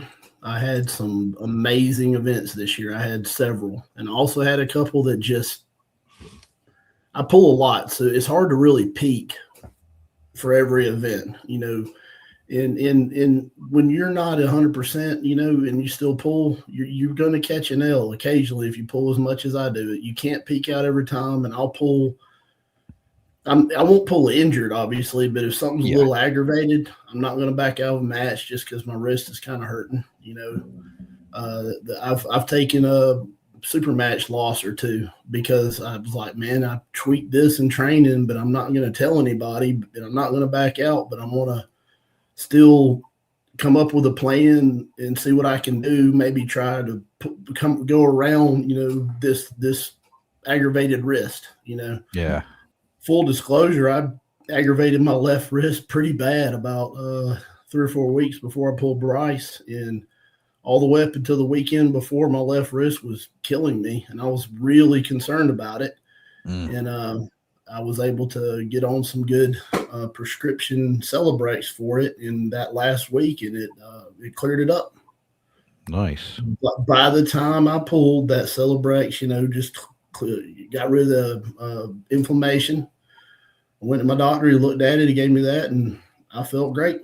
But if he hadn't, I'm not sure what I could have done with my wrist. I had when I lost to Uncle John, the same thing happened. I've had a little bit of trouble with my left wrist. When it feels good, it's great, and when it's banged up, I have a hard time containing. And that wasn't the case when I pulled Uncle John. My damn left wrist was killing me, and I just couldn't contain him.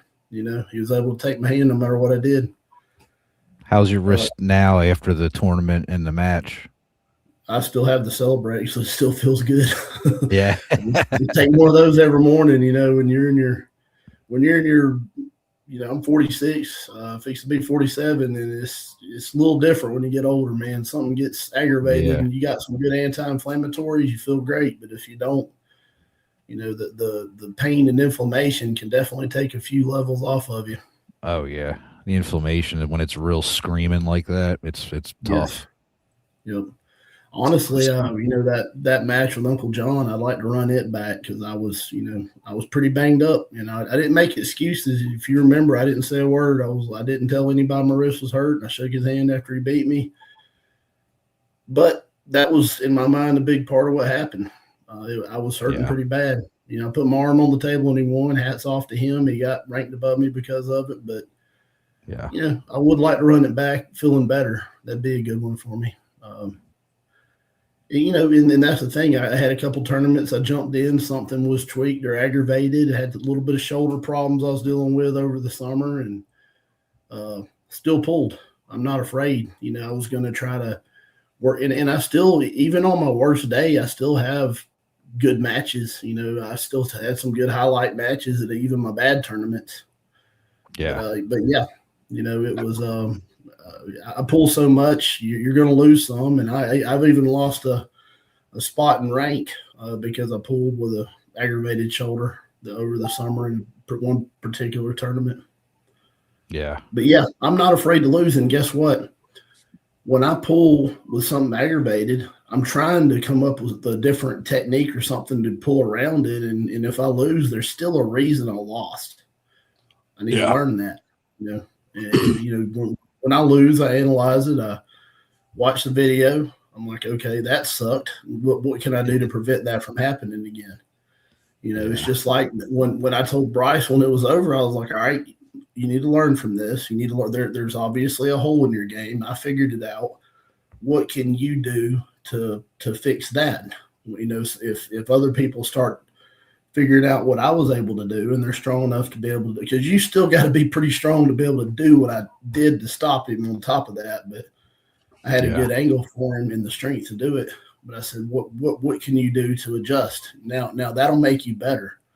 I'm pulling at a high level now because I've taken a lot of losses over the years and learned from them. So arm wrestling is such a unique sport too. Like, you know, it's not like fighting in MMA or boxing. Like, you're gonna take losses. You know, not a lot of guys are gonna retire undefeated like they do in, you know, maybe MMA or boxing. If you're, you know, if you're a little bit off and you pull a tournament, you could have a bad day at the office. It's going to happen.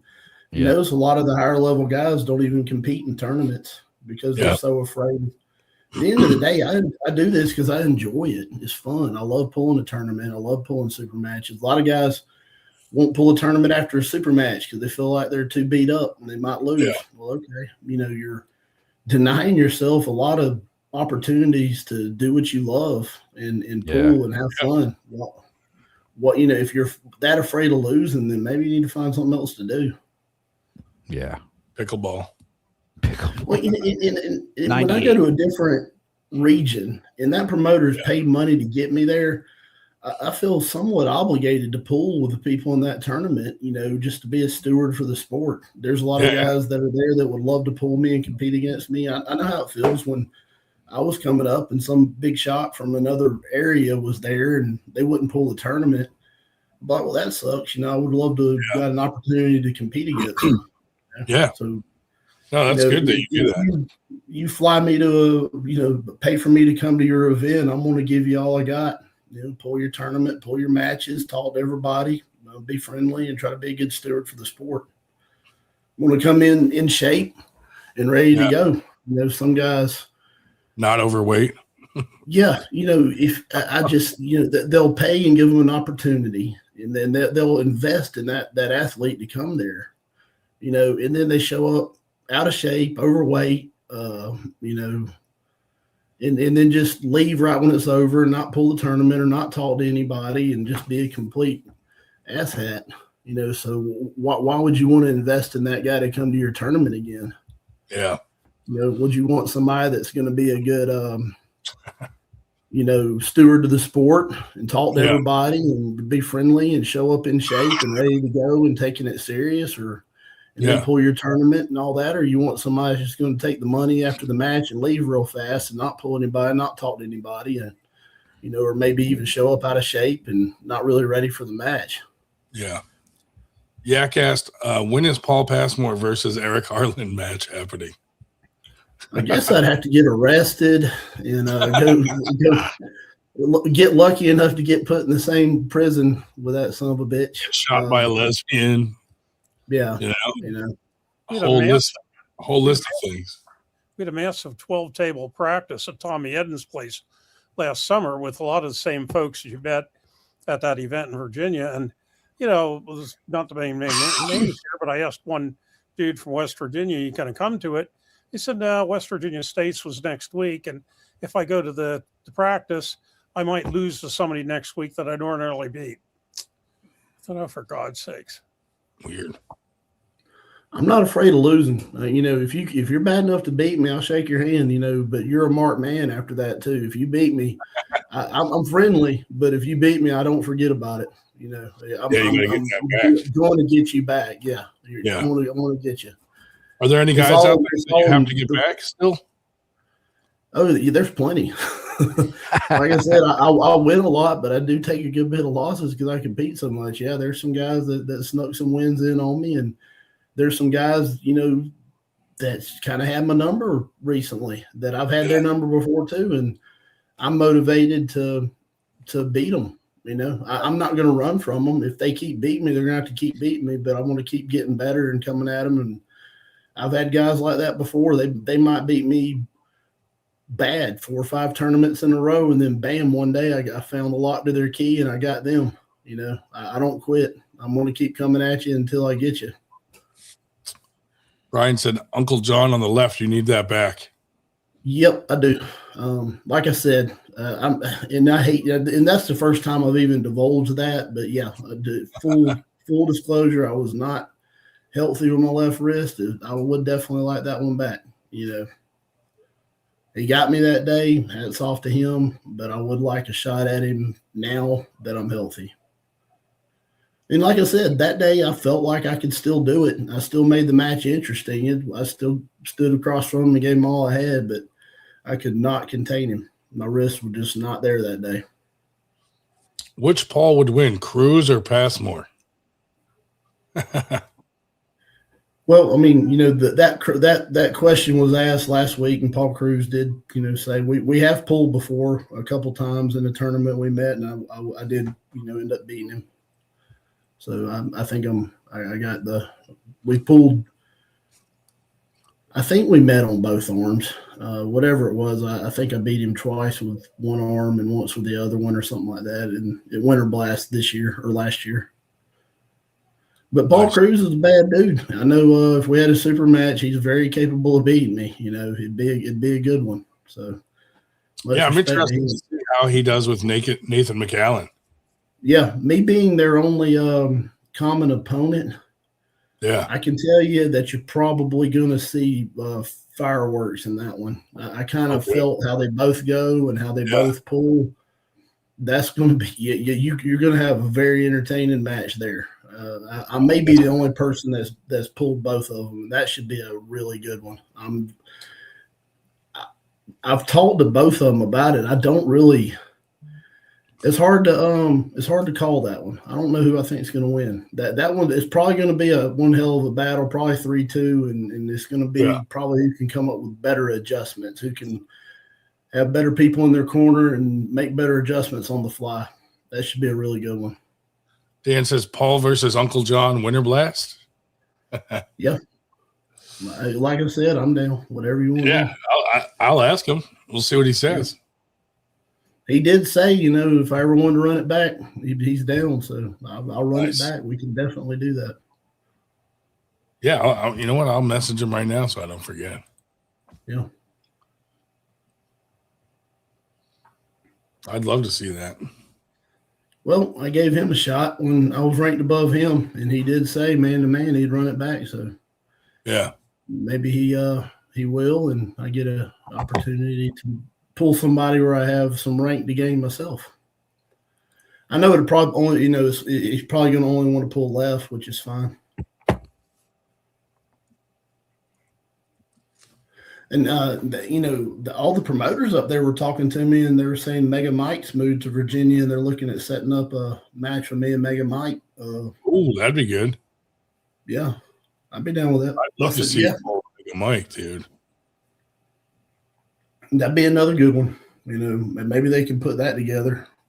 You know, say as long as he's under 242, I'll pull him. Let's do it. I bet you know who the kind of the guys are out there that you're probably gonna get paired up with eventually, and I know he's one of them. I've been watching him, studying him for a while. I think it makes for an interesting match. There, I sent him a message. We'll see what he says. That'll be cool. That would be cool to run that back. But yeah, I want to see. I'd love to see you pull Mega Mike, man.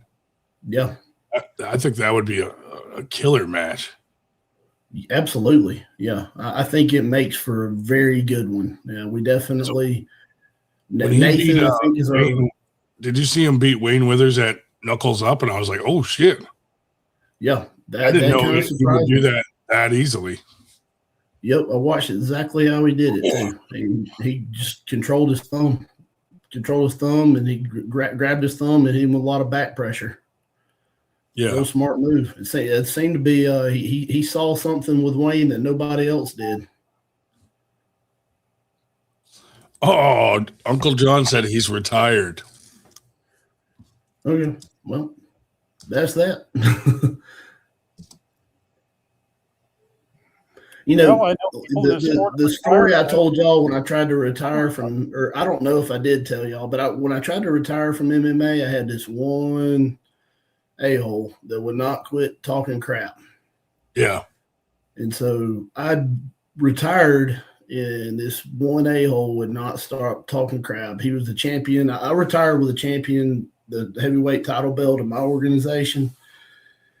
And he was the champion of another organization. Long story short, when I first got into the sport, when I was like 19, he was one of my instructors when I was going to college down in South Georgia when I first started taking jiu-jitsu, and he used to beat up on me. He was a little older than me. So after I moved back up to Atlanta and kept fighting years later, he was a champion of that organization down in the southern part of the state. And I was a champion of an organization in Atlanta with it was a lot higher caliber fighters and all that kind of stuff. And anyway, he wouldn't shut up. And so I came out of retirement and beat the piss out of him and went back into retirement. I didn't want to do that last fight, but kind of wouldn't leave me any choice. Like literally, if I made a post saying it's a beautiful day today, he'd get on there just trolling me on something, wouldn't shut up. So he eventually got what he wanted. So if somebody says they're retired, I just leave them alone. I know how it is. Yeah. I don't know if he's being serious about retiring or not. We'll see. Well, we asked, and Josh Bellin crushed Mega Mike at his versus West tournament. Yeah, and Mega Mike's big right now, but if he can get down to my weight, I'd love to pull him. That'd be fun. That'd be a good match. I think it's going to happen eventually. I think there's several guys out there that it's just inevitable, but yeah, I'd like to make that one happen. He's on one of my top guys I'd like to pull. Be easier now that he's on our coast. Yeah. I'm sure there's almost no way we're not going to run into each other sooner than later. Is he living there now already? From what I understand, yes. They were all telling me he's been going to their practices. I wonder if we can set that up for Winter Blast, because that'd only be like a 4-hour drive for him.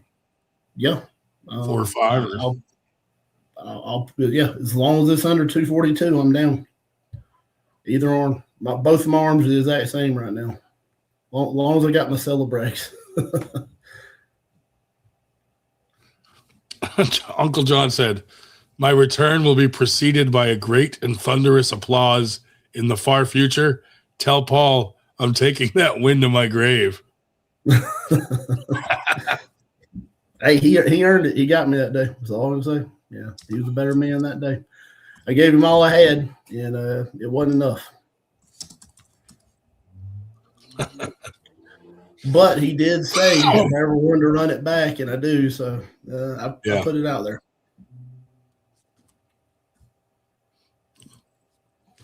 Yeah, he's laughing about it. Yeah. No, he's a good guy. I like him. John, yeah. Yeah, he had my number that day. He had a really good plan for me, and I had convinced myself my wrist was better than it was, and I just could not contain that rascal. He had too much, and I'm not sure. Maybe I couldn't have if I'd been healthy, but I feel like I could have. But you never know. I definitely would like an opportunity to try when I know I'm feeling good. Yeah. I took some losses left-handed around that time period that were all pretty similar. I could not stop a really good top roller from taking my wrist, that time period. Yeah. But now my left is as good as my right, so it's just as strong and everything. So I know where I'm at, and I know some of those losses. I took a tournament loss to Quentin Murray at that same time period, and definitely would like to run that one back. We were talking about doing something pretty quick, but he's got a lot going on in his personal life. So yeah. Like I said, if you beat me, you're a marked man. I don't forget about it. I don't run from you. I run back toward you. I want to get you back. If you beat me, I'm going to try to get you, and if you beat me again, I'm going to try to get you again. I'm going to keep getting up and coming after you. And that's what this sport's all about. Mm-hmm. That's the fundamental of the sport is wanting to win arm wrestling. You want to beat everyone. So if someone gets you, it's just natural that you would want that and you want to get that back. Yeah. And most people that's beaten me, I've gotten them back. It might have some shorter than others, but most people that beat me, I get them back. Yeah. And that's like the ultimate feeling when somebody beats you, and then you catch them in another tournament or another super match, and you beat them. That is man. That is why I arm wrestle right there. That feeling of redemption is amazing. I can attest to that. I just saw your messages, Eric. Oh, big I don't typically check Facebook while I'm on here. Hey. So how's it going in PA? I hear you guys have a travel ban. Oh, do we? Did they put the ban down already? Yep. Shit. I was gonna go to work on Sunday and can't drive in PA with a commercial vehicle. Yeah, I think it's level 4, so you guys regular cars should be good. I think it's gonna start at like somewhere between like 3 and 5 a.m. in PA. Sunday. So right? yeah, Sunday. Yeah. Because right now, I mean, I got snow up here right now. I want to see if I can go to Canada tomorrow, but it's snowing. I want to see but yeah. You at a hotel right now? Ooh. Are you at a hotel? No, I'm in my room. Oh, okay. I didn't know if you were like out on the road somewhere. Like No. I haven't been out on the road in That's his 7 weeks. That's his sexy time mood lighting in the background there. That is my burnt out LEDs that I need to change. Yeah, I haven't worked in 7 weeks. 7 weeks? Yeah. What the hell? What's going on? You guys just short on fucking routes or something? Or I took Thanksgiving off. Then I had a week off so my truck can get maintenance. Then I had court another week. Ugh. Yeah, I couldn't reschedule it. So yes, he is. Yes, then, he will be live tomorrow, 12 p.m. Eastern. Then I went to Kentucky for 2 weeks. Came back, had court again. Damn. And then I thought I was going to drive out, and then a different driver broke my truck, so it's been in the shop for 2 weeks.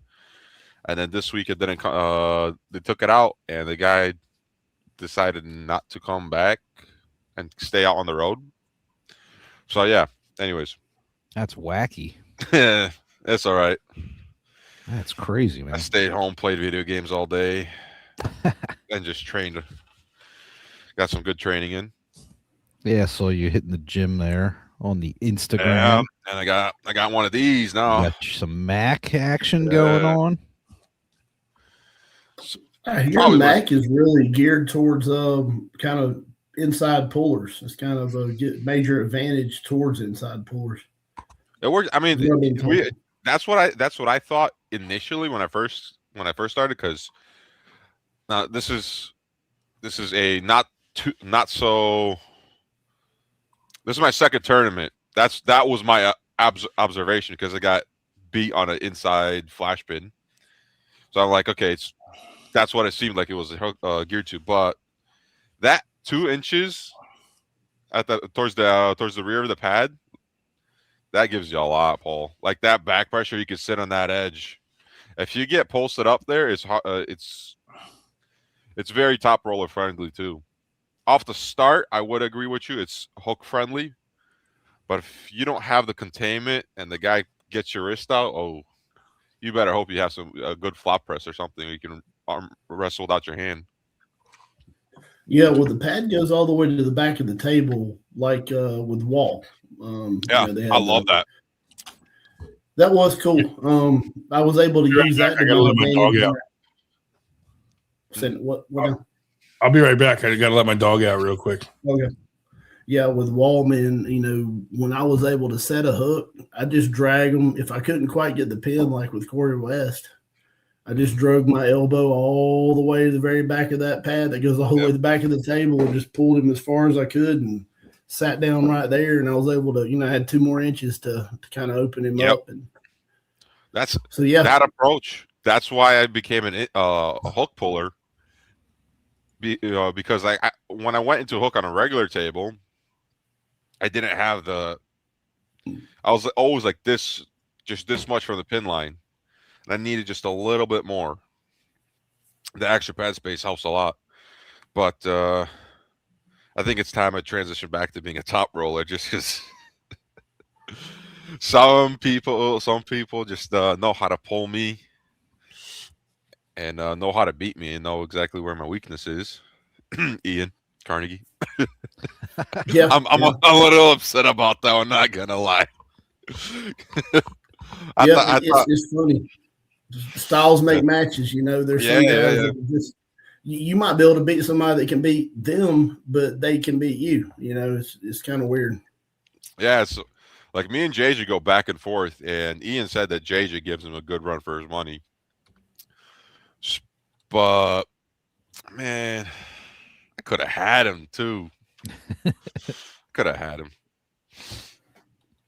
But now he said he's never going to pull me again. He's retiring undefeated. So when you're speaking earlier about coming back and hunting the guys that beat you once, not going to happen for me. Yeah, well, apparently Uncle John's retired too, so I won't get that one back.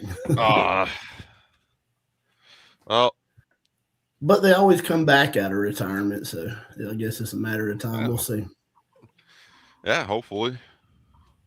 Hopefully Ian decides to train again. Nah, he's too busy. Yeah, I think CJ Twine, I think he came out of retirement. I think he took a few years off, and I think he jumped back in and got him. He had a decent tournament or two, and I think he beat Paul Walther a few weeks ago really bad in a super match. And but yeah, I think I don't stop. I may have my ups and downs, but I don't stop training and pulling and competing a lot. So there's zero ring rust with me, and I'm constantly improving, even if it's just a little bit at a time. And you have it's like baseball. You have your slumps, and then you have your times where you're really just knocking the leather off the ball. It's like anything else. And when I'm going through a good time period, you feel good and you perform well, and you're just hitting home runs all the time. But there again, you're going to hit the occasional slump when you stay active, but you're always training and getting better. Yep. When you go through a slump, you got to figure out what's wrong and correct it, and it'll make you better too. Yeah. Hell, we have an amateur puller in Pennsylvania. It's retired at least 6 or 7 times. He keeps coming back. Of course, he's bipolar. No names here, but whatever. I know. CJ probably should have pulled a little bit more before he went after me. I think he thought I was the same guy that he snuck one win on me in a tournament. I had a really rough match with Wayne Withers in the tournament. And right after that, he come in there, and I'm talking, this is back in like 2019. I think he thought that was going to be the same guy he was facing, this past Saturday.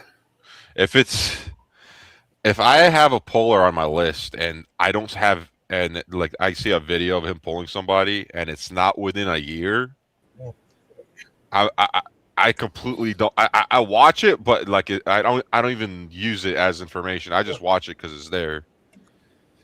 Because a year for an arm wrestler, it could be a whole different person. Yeah.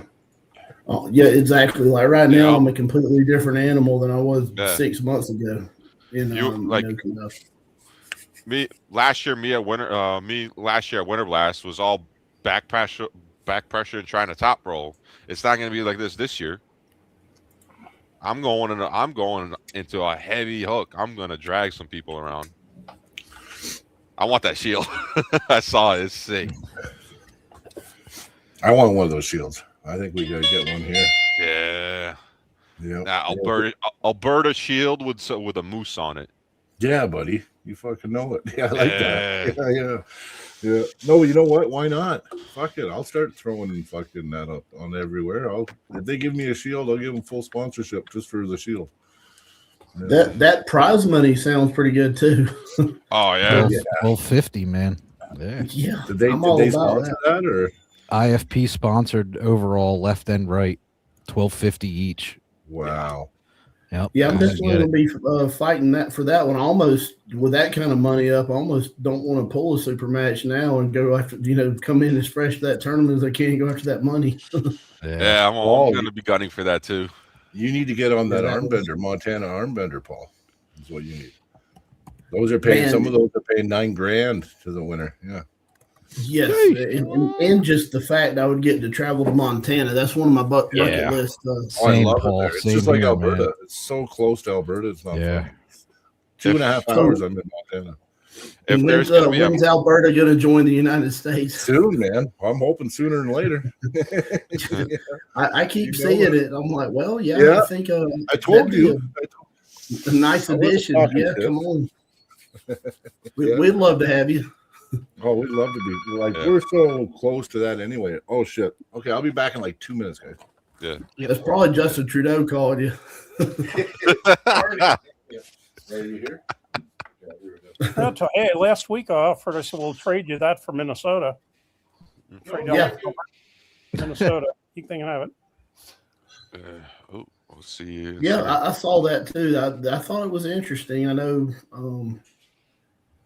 if I lived in Alberta, I would hope that we could secede and join the United States.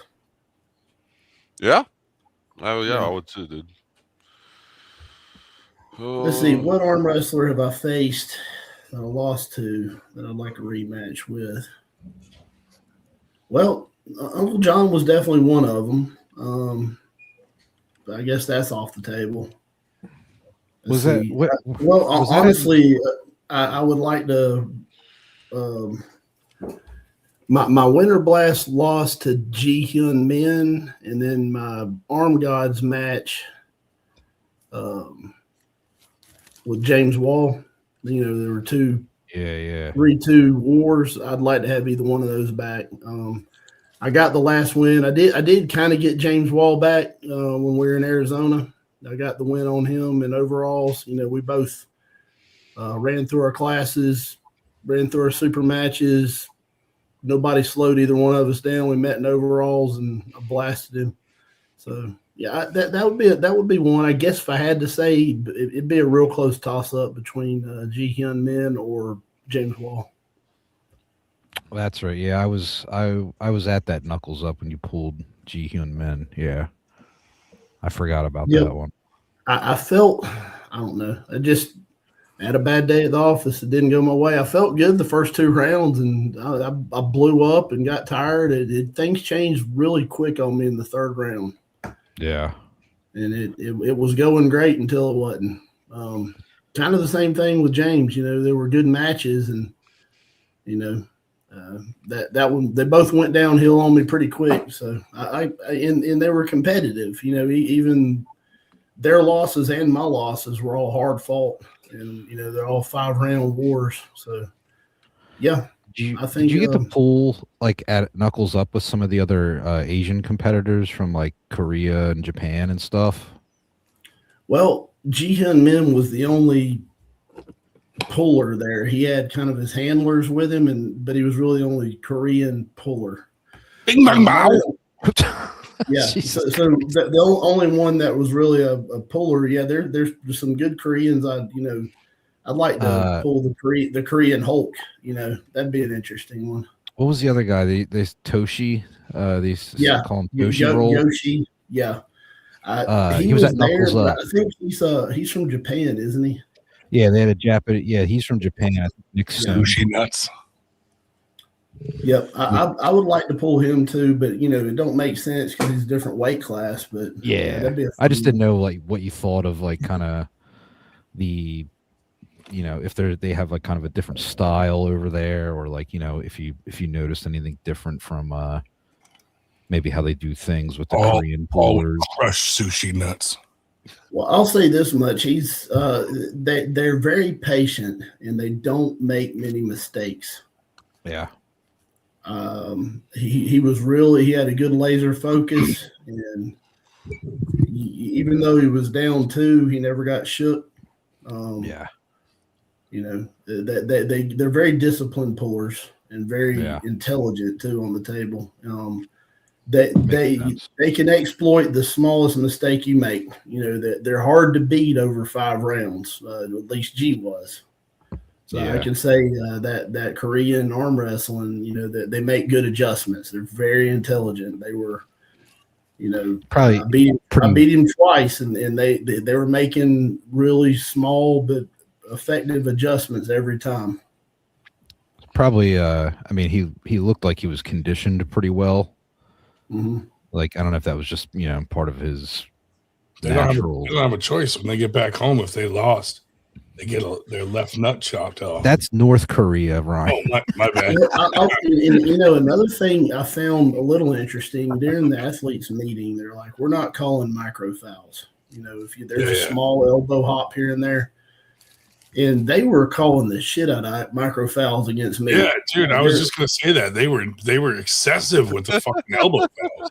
Yeah, and it all happened because I actually pinned him in round 3, and it wasn't like they called a micro foul when we were in the middle of the table, and then when I surged, the match should have ended there, but then they said foul, and honestly, I've watched it a few times. I'm like, I don't see a foul. I probably should have challenged it.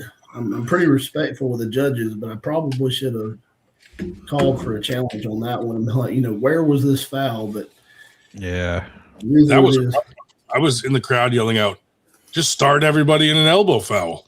They kept calling every little fucking elbow foul. I'm like, dang. Yeah, here's the thing.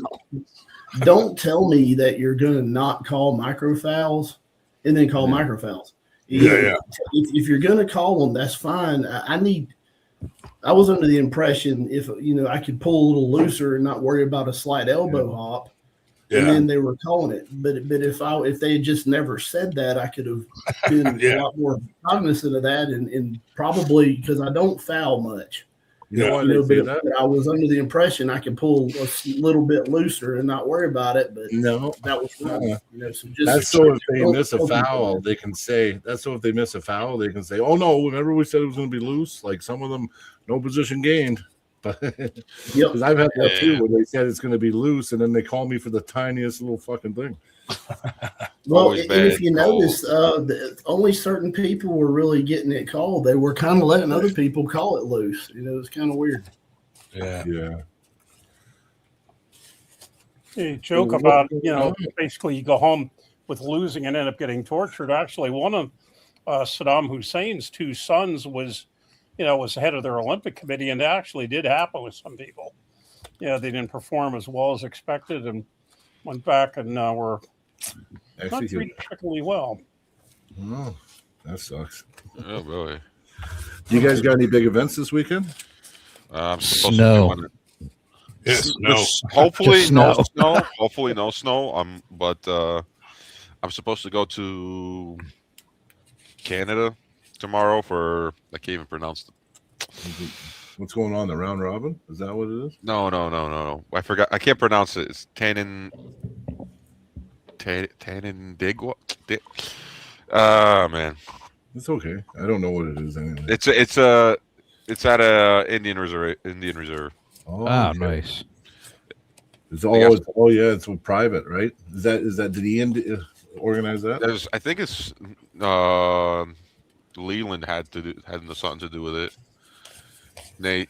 Big Nate. Yeah, Nathan Leland. Yeah. Don't fuck up on that reservation. You might never get out. Yeah. Well, here's the cool thing. My first match at MAC was supposed to be for the First Nations belt because apparently they thought I looked Native American. Really? So I think I'm good. I think I can pass for one of them. That's funny. Belarusian, The Native American. Yeah. Whatever. Big rig, squatting dog. Did you go? Name Big Rigsky. Yeah. Did you go to I would like Rochester to pull a last Mac night event. with the rest of them? Yeah. Oh no, I didn't. Oh, I bet you they'd give you a Mac event, no They problem. would. Yeah. They would. I would love to pull a Mac event. That it looks fun. It looks really Look at fun. I'm very I got a intrigued. table right here, guys. Look at this. There we go. Right there. The next Mac event is at Brian's house. At my house, in my basement, Paul. Yeah. I would jump on an opportunity to pull one of those. That'd be fun. I'm Fuck sure it, I Ian bet would you- love to have you, man. I bet you just tell them you're interested, and they'll give you an opportunity. They'll give him an opportunity because Paul would be good on a fucking Mac table. Like the way Yeah. Paul pulls, Yeah, that suits a Mac table. Believe me. It's like he could just drag forever. well, yeah, No micro fouls. No, yeah. no, you can't No- even see no the fouls. micro fouls anyway. Except they mean it on this one. I got to ref like a qualifier match we did, and unless they come up like a good amount, you can't the ref. If I see an elbow foul, then it's definitely a foul because you got Yeah. that big dip in it, right? So, yeah, no, it's awesome, man. I love that. Did you go to Rochester last night with the rest of the men? No, I did not. I was home trying to massage this hand so I can arm wrestle tomorrow. Get everything going. There's that shield. Boom. I love it. Yeah. Yeah, tell them I got Matt Mask at my event and everything else, and they need to do that for my event. I love right. that. So, I what love is some it. Feels advice for pulling on a Mac table for somebody who hasn't pulled on one before? Well, Big Rig would know better than me, but like I pulled on enough. I would say it takes a bit to get used to having that extra room. So from just watching like first timers on a Mac table, they never really utilize the full table, and they feel so out of place. So the odds of you, if you get like a really good like opponent, the odds of you winning are actually a little slimmer just because you're not used to it. If they trained on the Mac table and you didn't, you're already a leg up. Yeah, It's just a feel thing. You need I agree. kind of got to push the boundaries a little bit with Yeah. with the refs. Just don't be an asshole about it. That's what I would say. Well, I know that the first day I pulled on a Mac table, I had a hard time just thinking and programming my arm to utilize that extra space. You think it'd be easy. You're thinking, I got all this extra room, and then you find yourself you're pulling like if you're on a 7x7. Yeah. And it took me a couple times on to like really think about it, right? And your body positioning and how you are, it's a little different because of the size of the pad, actually. Because you want to angle yourself there. If you just try to go on the pad, like if you're on a 7x7, you're probably going to be at a disadvantage. Like, I don't know. It's Yeah. So, what are the dimensions? Drew asked, 10 by 9.75. Yeah. I think so, yeah. Drew asked if Knuckles Up is still an item other than Arnold. They do run a practice in North Jersey Sunday evenings, which they advertise as the best practice in New Jersey, which I think is debatable. But other than that, I don't think they're active doing anything now. They keep saying they're coming back, but I don't see how they can. Well, From who's what I running Arnold's this understand, year? they're all suing each other, and it's all tied Yeah. up in court. So that's Yeah. going to be very difficult to have the amount of lawsuits going every which way and still put on an event. Oh, jeez. Which sucks because that was an awesome promotion. That had a lot of potential. It was great. I really hated that things went the way it has with them. You don't ever want to see a good arm wrestling promotion that's willing to give someone like me an opportunity. You know, there's always a wall up, you know, seems like for certain athletes, and they gave me a shot. You know, Nice. I was very appreciative of that. And then, you know, bam, they're going under. You know, they were real good for the sport. Yeah. The first one they ever threw, it was incredible. It was my first actual super match event attending, and everything else I attended before was tournaments. So for me, like, to go to the very first one, it was fucking awesome, dude. It was just like, it was so much fun getting to meet, you know, Ryan Espy, getting to meet Pavlo, Ryan Grondin, Paul Italia and Ryan yelling at each other. But you know, meeting all the big names that, you know, Craig Toulier was there, and I was like, man, Nicholas Nanestad. I was like, this is fucking awesome, dude. Was like, that the one where Toulier lost to Svetan or whatever his name was? Yeah, Svetan was there, dude. He's my favorite, man. Yeah, dude. I feel blessed to be able to see that guy pool in person a couple times. Yeah, that's awesome. But like that was such a special event for me, going to the first one. Then I went to several other ones that, you know, I was really kind of like pissed off and hurt about how everything transpired with them, and especially them not coming out and saying anything to anybody. And I'm still a little salty about it. I think they should have did a statement. I really do think they should. That's my thing, is they should have came out and you know, apologize to the community and explain what happened and let everybody know that they're taking care of it. That's the only thing that I didn't like how it went down. Mm-hmm. It still leaves a bad taste in my mouth, you know. Billy must be really bored tonight to come on twice. Well, I had to get ready, so I'm headed to work now. Well, how's it going, Billy? It's going good, man. How are you? Oh, I'm good, man. I'm good. We had a good week this week. Yeah, you guys had some good podcasts going on, man. Yeah, it was a good week, man. But that's the thing, you know, the high is so high. I'm like, fuck, man, we got to get some more guests. Yeah, I know. Yeah. But I don't know. But Baxter was a good one. Like, yeah. He seems to have opened up a lot more lately. Yeah.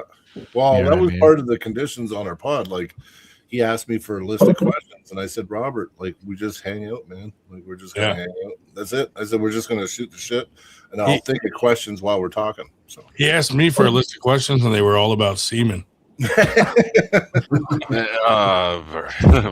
What a great guy, though. Like, Robert is a genuine human being. Yeah, I like the stuff that he said, especially about Mac. I like that a lot. Yeah. Well, see, and he's not. He sees good things, and he's not afraid to say it. You know, I like that. Before it was like, he's you gonna know, be really what good will for destroy you. You know what I mean? Yeah. Now they've opened up to the community, you know, Yep. the general broad community of arm wrestling. Oh, which they is know awesome. that's where it's at, right? They know that. They know about the 98% because they know that that's what's going to pay their fucking checks at the end of the week, right? Yeah, we support them, and you know, we want They them support to us, too. support us in I like whatever, that. you know. So that's how you grow things instead of being so divisive like previous ownership. Yeah. Brian, did you see all the drama with the Leonard Harkless post and all that? Well, there's a new drama. I'm What's going on? Oh, dude. Well, you can't see it now. I deleted it. He deleted it all now. So. Oh shit. I don't Yeah, know. anytime I see a really good juicy post, I immediately screenshot it. I'm like, they're gonna take that one. That's what I should do. Here's the thing. Here's the thing. If you're going to have the balls to come out and say anything, have the balls to leave it up. Yeah, I agree. I mean, because now you kind of got to wonder. I mean, that now we had a lot of questions before this, and now I got even more. Like, why delete it? You were so ready to double down on this earlier, but now we're not. And people's trying to get clarification from you and stuff like that. So did you think you were not going to have to, be put on the podium for this? It's going to be worse now because now he deleted it, and now it's like that's the worst thing is deleting shit. I'm So going to what tell was said? I didn't see it. Just in a nutshell, what was said? You want to explain it, Ryan, or you want me to? Oh, you can go ahead. I can't even breathe. Oh, well, the gist of the post was Leonard calling out members like of IFA for conduct, and there were some issues with a American athlete and the doping. Alleged there was an assault and bullying, and we pretty much squashed that. Pretty much like there's just it seemed like a lot of one-sided context, and there were a few people that chimed in that knew different, and was just like, hey, you're not telling the whole story here. You're just telling your side, and it seems pretty evident that these issues happened in September at Worlds, and nobody said anything until Leonard was removed from the referee panel on IFA, and then he decided to come out about this. So it's kind of like spiteful. Yeah, if it was so egregious to an American athlete, which you guys are supposed to represent as the representative of IFA, why did you sit on it for 3 months and then wait for it convenient for you to use it? I agree. And everybody was fucking silent. I couldn't get information at all. I knew that there was a fight that broke out and that Kazakhstan was acting way out of line, but no one would tell me exactly what happened. Yeah. Well, like we had, and that's and it's all out of the bag. We had an American athlete that failed a drug test. Okay. And, there were some allegations of a representative meddling in the doping process. And then there was the accusations that the representative that conducts the testing was unprofessional and assaulted the American athlete, which, like I said, we found out that wasn't necessarily true. And yeah, so it's a mess. And now all of a sudden Leonard loves EVW and WAF again. So wow. was the American athlete named in all this? Yeah, it was Tim Lewis. Oh, okay. Unfortunately, I hate it, but that's what's basically come out is that he was the one that. But then that opens up a whole other can of worms because, being a WADA banned athlete, like organizations, if you're trying to be legit and you're trying to follow the standards of anti-doping and everything like that, like you can't allow him to participate in any event. We got him flying out in 3 weeks to pull my co-host. I mean, it's not surprising, but You're banned. Well, you're gonna he's been at every event I think I've ever been to, and I've been to a bunch. But well, see, that's the thing is nobody knew about this. Nobody knew about this, and he's been pulling since then. And well, I'd say nobody knew about this. The representatives of the United States to IFA knew this the whole time. And why did they wait so long to come out about it? Maybe they didn't. Yeah, they chose not to tell people. So. Yeah. That's the shitty part. Kind of feels like they were trying to sabotage promotions. Yeah, you never know. But do you have a lot of natural promotions there that try to stay natural? Because we don't have that. We don't even recognize. Well, that. it's not even that. It's more that say someone pulled at a tournament that Tim Lewis was at, they could lose their opportunity to go to Worlds. Oh. No, but that's a WAF problem, not a fucking. Yeah. It's a WAF problem. Yeah. No, that's not. I mean, technically, IFA abides by those water standards as well. Yeah, they have to, right?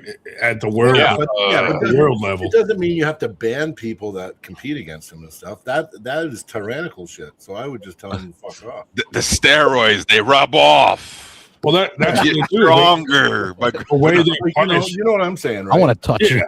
I know what you're saying, but the way they punish people is, if you compete at a tournament where someone's banned, it could affect you. So I hear you. I hear you. But you That's know how what? they fuck with everyone. And I Can you think imagine though? crazy. What if we said this year we're just gonna say fucking we don't care?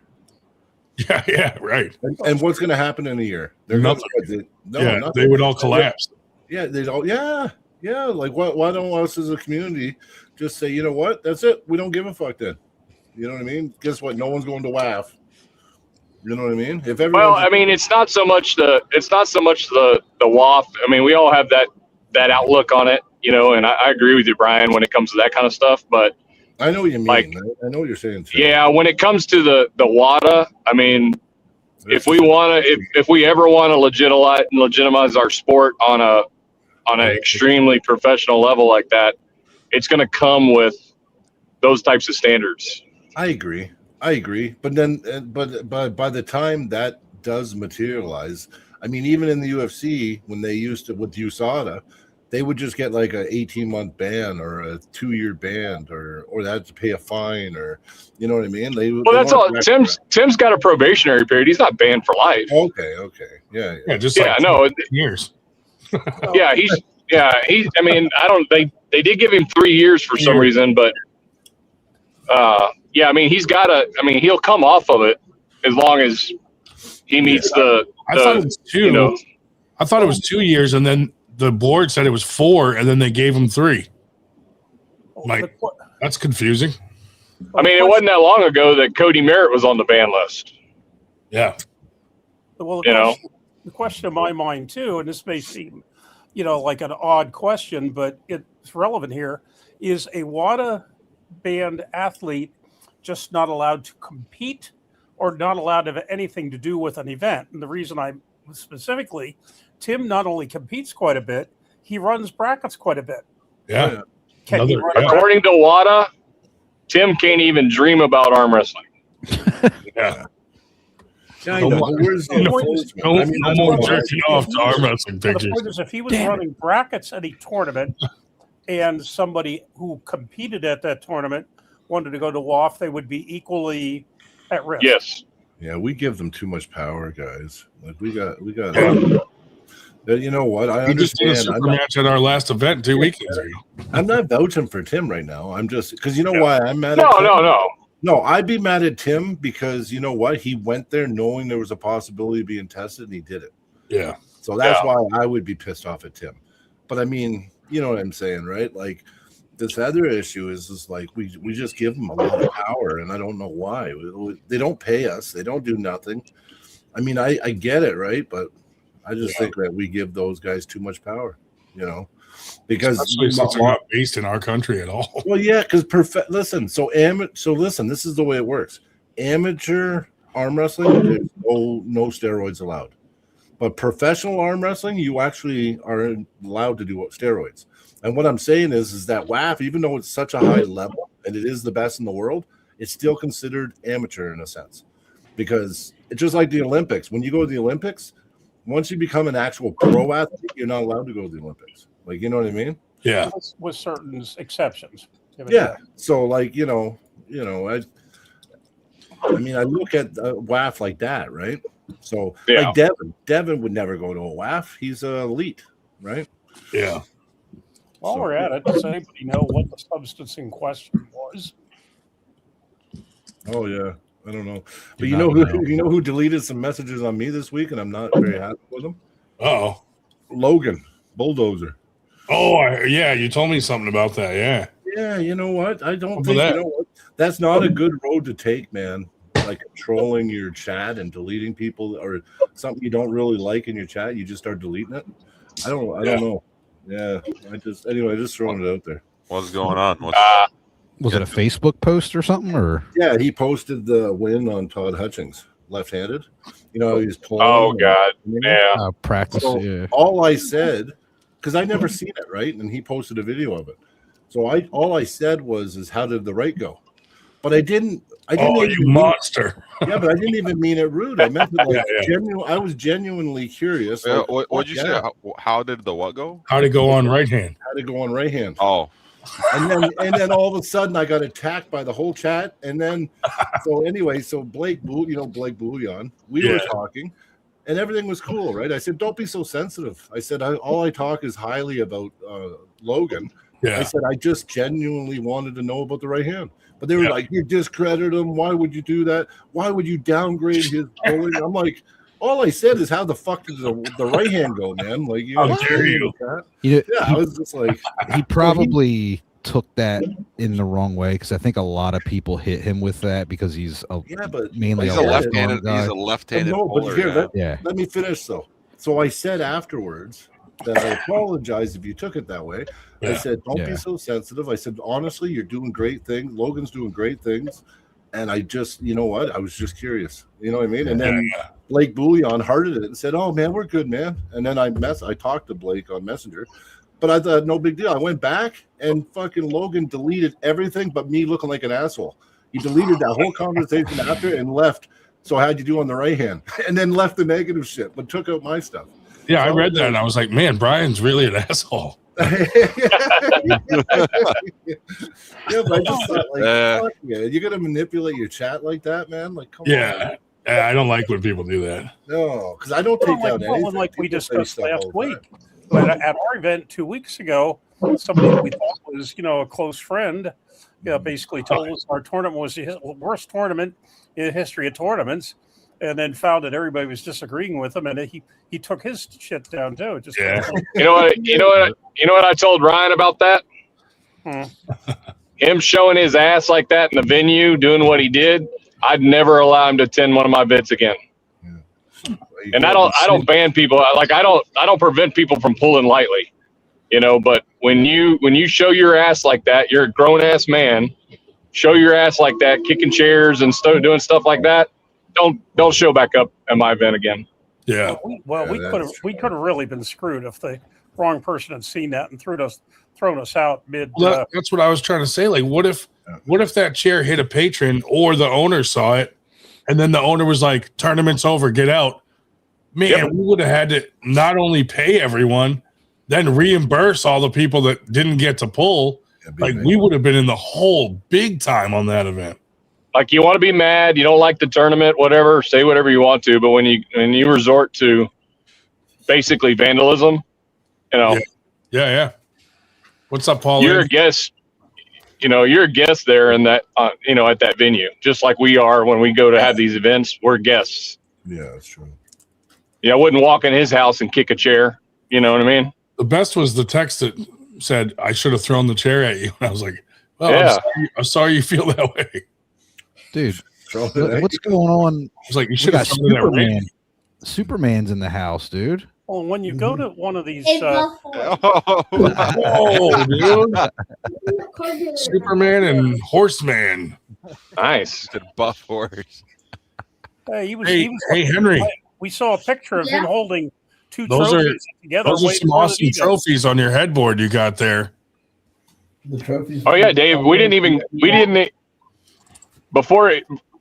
get a chance to get into the fact that he never even paid for his classes at that event that he was complaining about. Oh, dude, that's the worst part. Yeah, that was an interesting picture with Superman there holding the two trophies that together probably weighed more than he does. Superman. That's why there's two for balance. Did he end up pulling, or he left before the event started? He pulled he did his classes. Yeah, he won. He didn't pay for. He didn't even pay for his classes. No. So, Paul, what is? Well, it's not even that he didn't pay. He basically stole them the way he did it. Yeah. Yeah. Well, he snuck into. He snuck in. Yeah. Like, I won't pull any punches. What do I got to lose? I mean, that's ridiculous, man. Do that, and that just sounds crazy. And we throw a tournament in his name. Yeah, but that's funny though. Fuck, dude. That's the last time that happens. Well, I'm sure it won't happen. Well, it'd be funny if it did. The 98 New Jersey kick a chair fucking stick championship. We'll throw an event for you, but what you a can't. Superman way. Yeah. Well, we should leave the name and be like, you're banned from your own event. What a Superman way. Paul, what is Superman way there? Probably it's holding both ways. Yeah, he's getting on up about he's about 80 pounds now, I believe. Yeah, so he was holding 80 pounds worth of trophies. Well, not only that, but he had the medals around his neck too. Don't forget those. Yeah. In that picture we saw. Yeah, he's a strong kid. Strong kid. What did you folks do when you an event like the Harley dealer, or we're going to be at Gold's Gym? What did you do last at that event for food? Did they have any? They had a food truck there. Yeah. Yeah. Because what are we doing? Food truck, and they had some drinks inside. They had like a, like some drinks you could buy inside, but most of it was out at the food truck. Okay. Are we doing something along those lines with Gold's? Do you know?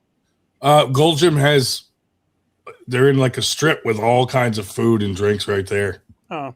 So I've learned when I go to a tournament, you'll basically be going out and getting it. Yeah. I've learned when I go to a tournament, I bring food with me, because I've been to tournaments where there's nothing to eat, where it didn't turn out, and or a food truck was supposed to be there and didn't show up or something, and there just wasn't anything to eat or drink. So I make sure I bring, at least a gallon of water. Yeah. Or the venue's food's disgusting. Yeah, I got by on ours running brackets on one Diet Coke, but see what's very useful. Not to be too this isn't as bad as telling semen jokes, but my cardiologist has me on a diuretic, and that morning I don't take it because I'd have to be running, and so basically I'm filling up for the whole day, so I can sit there for 10 hours. I don't have to get up from the damn table once, because basically it's like I don't have to worry. I'm just soaking it all up. But it's weird that you say soaking it all up and semen in the same sentence. No. Yeah. Yeah, I normally have a backpack full of, and I just like Cliff Bars. I like those. I'll eat a bunch of Cliff Bars throughout the day. They're kind of light on the stomach, keep your blood sugar up. Usually have some honey with me, stuff like that. Drink a bunch of water. Yeah. I'll get up and eat a big breakfast. A lot of carbs, a lot of fruit and oatmeal and stuff, and then just try to every few hours eat a Cliff Bar and drink a bunch of water to stay hydrated throughout the day. Guinness would help too. Yeah, my standard in the morning is when I'm traveling is 2 sausage McMuffins with egg, please. I only drink when I'm reffing. Oh, I do the McGrills. Oh my God!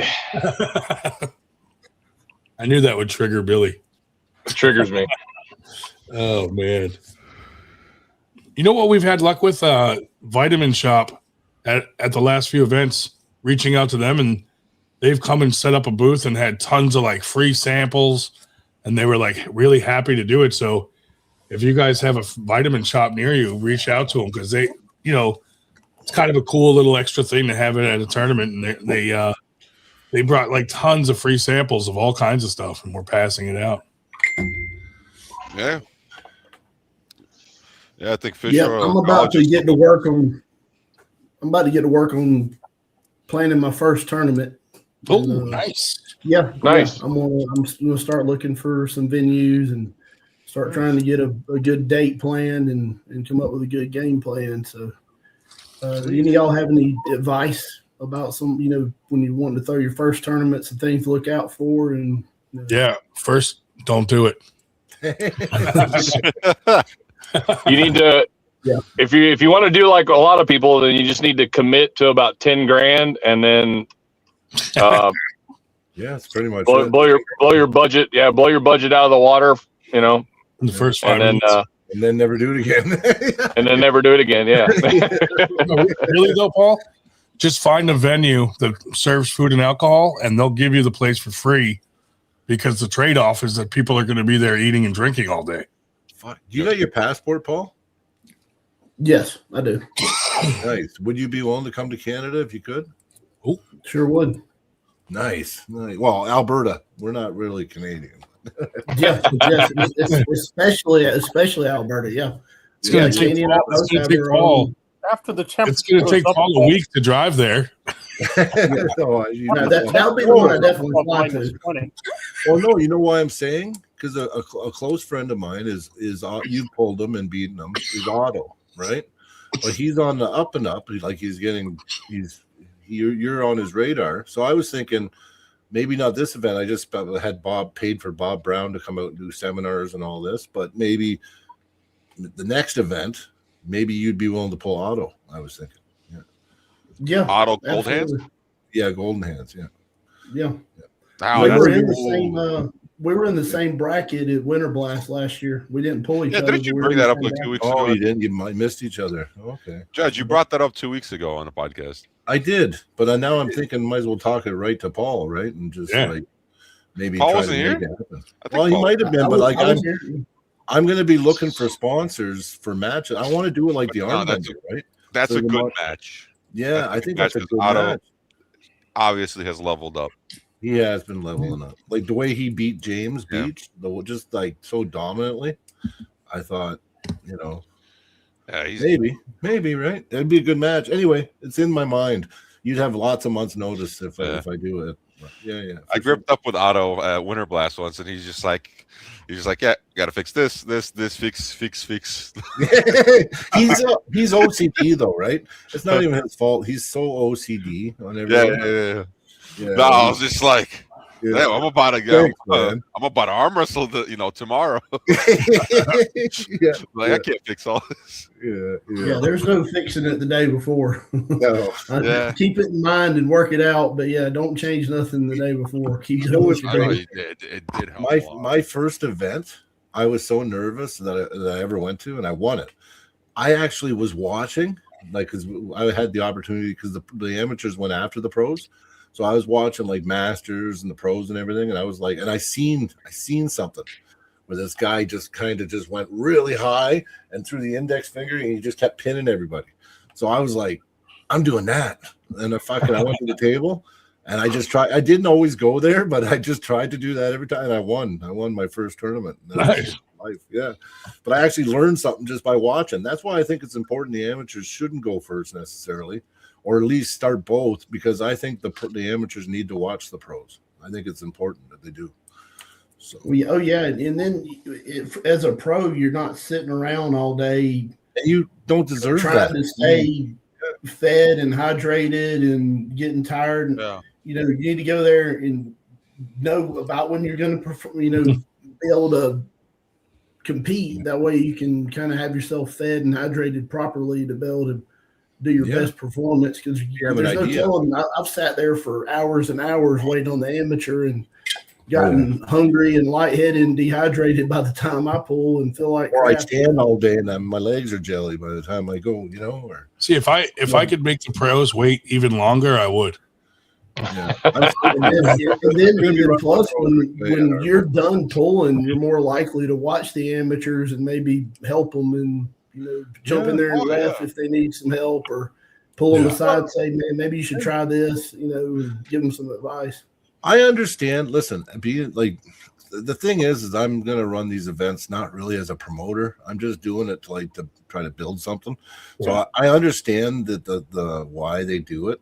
You know what I mean? But I think, if the pros want to go and they don't want to be there till 8 that night, then they should. Put it this way, I'm a pro now, so I had to do all the crap. Well, I felt like it because I went pro right away. So I've been doing the same shit, waiting till 7, 8 o'clock at night, right? And because I'm a super too, right? So now I wait for fucking ever. So I'm sick of it. And not only that, I think the pros, our numbers are different here though too. A lot of our events, we actually have more pros than amateurs sometimes. So our pro numbers are pretty good. So I think honestly, the amateurs, we're going to make it. Or what we'll do is we'll split it. If there's enough entries to do 3 tables, we're going to start 2 tables pro and have 1 going amateur on the side. That way everything keeps moving, right? So, and that's what I tried to get away with 2 weeks ago. Oh no! Once we got through the beginner, whatever, I shut it down. 1 table pro and 1 table amateur. Yeah, that's great. Walked up a storm that were wanting to pull both. Well, that was the problem. So when Dave did that, people pull both, really. We get a lot of AMs that will pull AMs and then also pro. Yeah. So what happened was 15 guys came up to me and they're like, I want my money back if you're doing pro first. So I had to go, and they were ready to leave and walk out the door. They're like, I want to pull my class first and then pull up, not pull up and then pull down to my class. Because we had guys going from one table over to this table. Well, we ended up having that happen too, and because the problem, the thing that triggers that is their air scores. So they don't want to pull pro, lose, and then come down, and now they're beat up, and then lose in their amateur. So they're all worried about their scores and this and that, and I'm like, holy, what a mess. So we ended up flip-flopping it back, and we ended up just doing everybody left hand and then everybody right hand through every single class. Well, guess what? It doesn't matter anymore because Aries is all one system now. There's no amateurs or pros. There's just an open division. Yeah. There isn't even any numbers now. Yeah. But they don't want to, they want to win in their class that they're, their main class. I get it, but I want the numbers back either. But down here, it's the opposite. There was a hell of a lot more amateurs than there were pros. No, true, but you still want them to watch the pros and think, I want to pull like that one day. You know what? Most of the amateurs, the ones that aren't going to make it anyway. They're going to quit. So the diehards, you might as well just fucking siphon them off real quick and and get rid of the ones that aren't committed. I don't know. Yeah, I don't know. Here, I've never heard anyone complain about that here, ever. Well, we get it both ways. Like sometimes. I get it though. No matter what we do, you don't want to lose those entries. Someone's bitching anyway. No, I get it. It. Yeah, no, I understand. But still, I think it's good to to keep the tournament moving too. I find sometimes when you do amateurs and pros, there's then there ends up being a big fucking, for some reason every time you get like an hour between the switch or something happens, and I hate delays to the tournament too. We thought about too, like doing like a pre-registration and then tell all the pros, like, look, you're probably not going to be on till let's say 3 o'clock. Yeah. So don't come till 3. That would work. That would be helpful too. That way they're not there as long. Yeah. But that way I know how to eat. That way I know how to eat properly that day to come in peaked out. And I agree.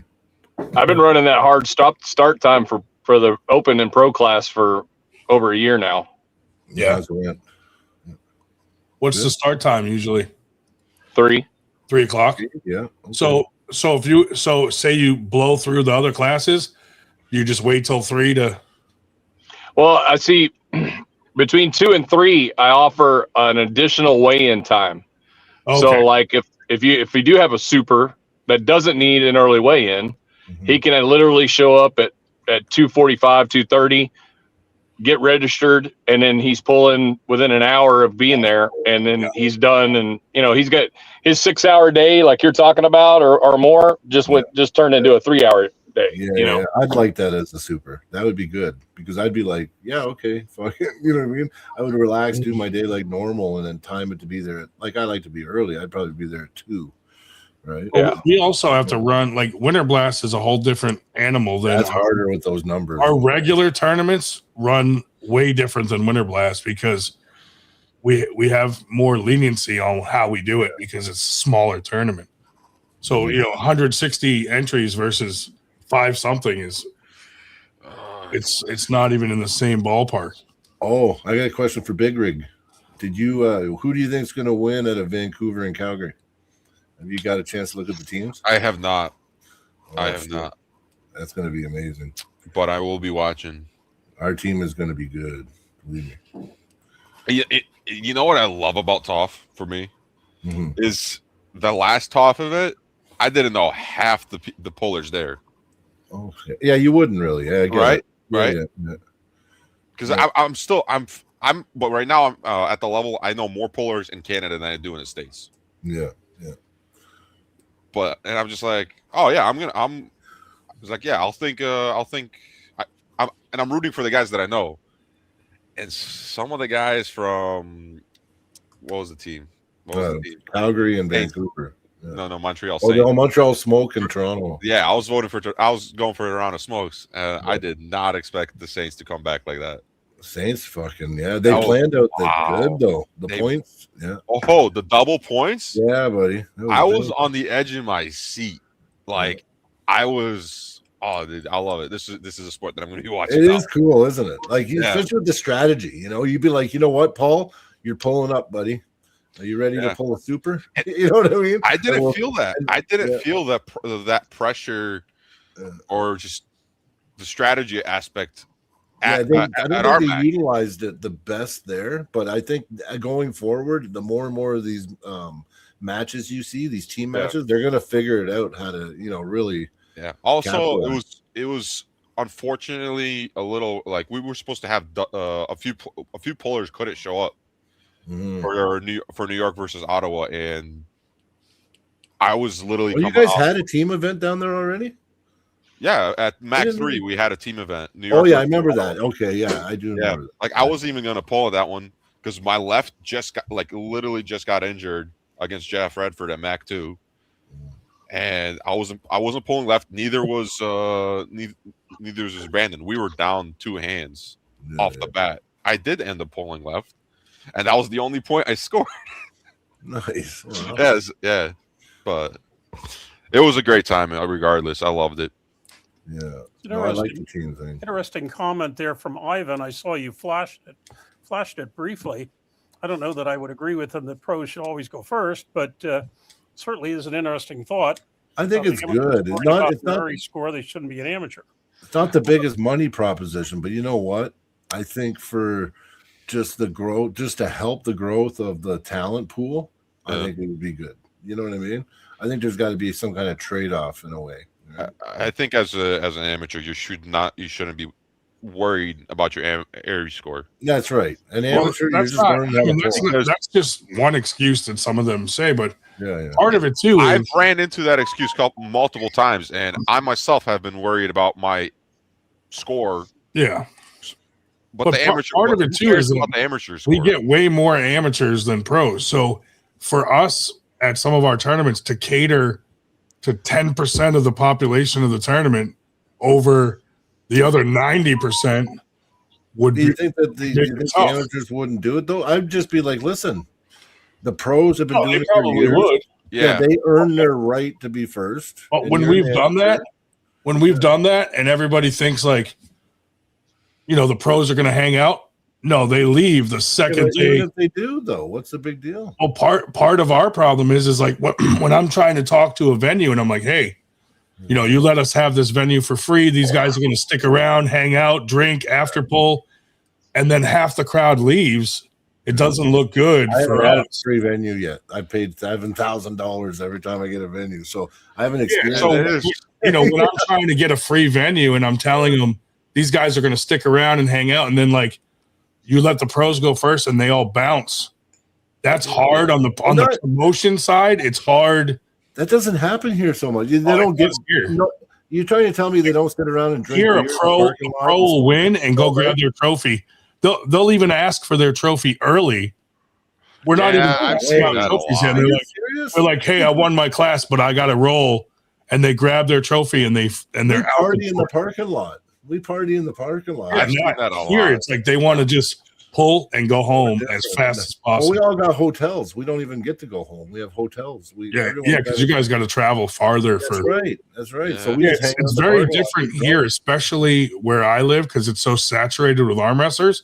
They're literally a lot of them are driving a half hour. So they want to pull and then go home immediately. Okay. And so it's hard to find that balance. I mean, a lot of times we will start pros at the same time as other classes, but we can't have 20 people want their money back just because so it's kind of like we're always stuck in that weird middle ground. Usually. Yeah, here everybody 80% of people are traveling, got hotels for the night. So it just depends the quality of your pullers essentially. And that matters too, right? How you can run an event. Because it's just the middle. It's just you got to meet at the middle ground somewhere. Yeah, and we look at the turnout and then kind of base it on how we're going to run it. If you ran a half amateurs, half pros, I mean, we got to minimize the guys that are going to be like, I want my money back. I'm leaving because I didn't get to pull my class first. No, I know what you mean, but I don't like putting off the pros either because they're the heart and soul of your fucking. But this way, if let's say Paul travels 3 hours to my event, Yeah. and there's 20 other polls, right? They're worth 100 amateurs to me, but I don't know. I think differently, right? So I'm like 20 polls.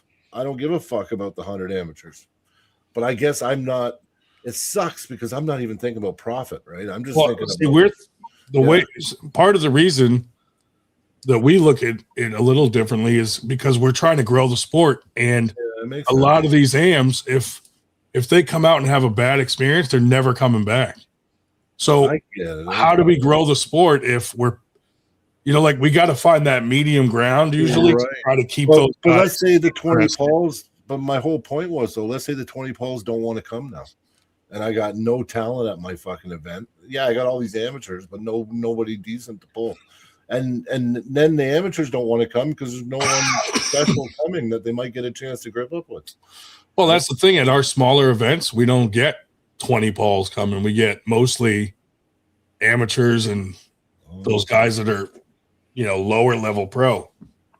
Yeah. Well, in the Southeast, maybe like a handful of monsters. When I first started kind of getting into the sport, it was always understood amateurs first and then pros. But in the southeastern region, it's kind of gravitated now where it's understood that the pros are going to pull first, then the amateurs. But the pros really don't leave. No, they don't. Everybody hangs out in after pools and helps out. At least in my region, I know it's. And I travel enough where I've noticed it's a lot different in different regions. But everybody hangs out until it's over. Oh, it's way different here. Yeah, we're different. Yeah. We're looking forward. All we care about is seeing our friends. We're not even going. They're going there to see our friends at these events. Yeah. People leave, and then there's like 5 of us that are cleaning up because everybody just took off. I've had that before. Yeah, happens a lot here. That happens. Yeah. But I think it's because people live like within an hour away, so they're like, I'm just going home. Yeah. Man. Where if it's a 6-hour drive, you're like, yeah, fuck it, I'll stay the night and I'll stay in after pool. I've pulled in Calgary though, and I still stay till 10 at night and hang out. And, I usually try to stay as late as possible. I haven't seen all my friends that I haven't seen for a while. I got people that drive in or fly in that I haven't seen in 6 months, and they're my friends. So I don't know. I'm different that way, and a lot of I don't know, but I get it though. There's always those couple guys that will just get their medals and leave, but it's not very many though. It's just a few people. Yeah, here it's more common, I think. Oh, okay. Because those guys want to clear out as soon as possible. They don't even want to wait at all. I get the same thing here in Texas. I agree with David Marr. That's a good take. Honestly, someone's going to be complain. No matter what you do, someone's always going to complain. I agree with them too. What is it like in Texas, Billy? Me and you are on the same page. Oh, I'll just say it. I mean, it really boils down to your demographic and what type of event you're trying to throw. Yeah. You know what I mean? If you're like Brian's saying, he wants 20 Pauls at his event, then probably it's best that he caters to 20 Pauls. Yeah. You know what I mean? And that makes sense. That's the great thing about it is I don't think there's actually a wrong way to do it. Yeah. I think it just depends on your model, what you're trying to do. And like here in Texas, I love having great pullers come, but I'm not trying to throw elite level tournaments here in Texas. No. You know what I mean? Yeah. And the one thing that we do here, and we've done it for the past 5 years now, is that we do cash payouts at Texas State at $500 for first place. Yeah. And I'll tell you that the only reason any pro walked away with $1 is because of the amateur class. They paid the way the whole year, all year long. I get it. And that's different though. But like I said, it goes back to you. You say you have a higher pro, demographic. We still get a lot of amateurs, but amateurs seem like here it seems like the amateurs want to fit in with the pros. So like they hang out with us and they try to chill with us. We'll talk, and then they try to get tips from us, and then they're watching, and then you know what I mean? And they're hanging out all day. Even when they're done, they stay with us pros, right?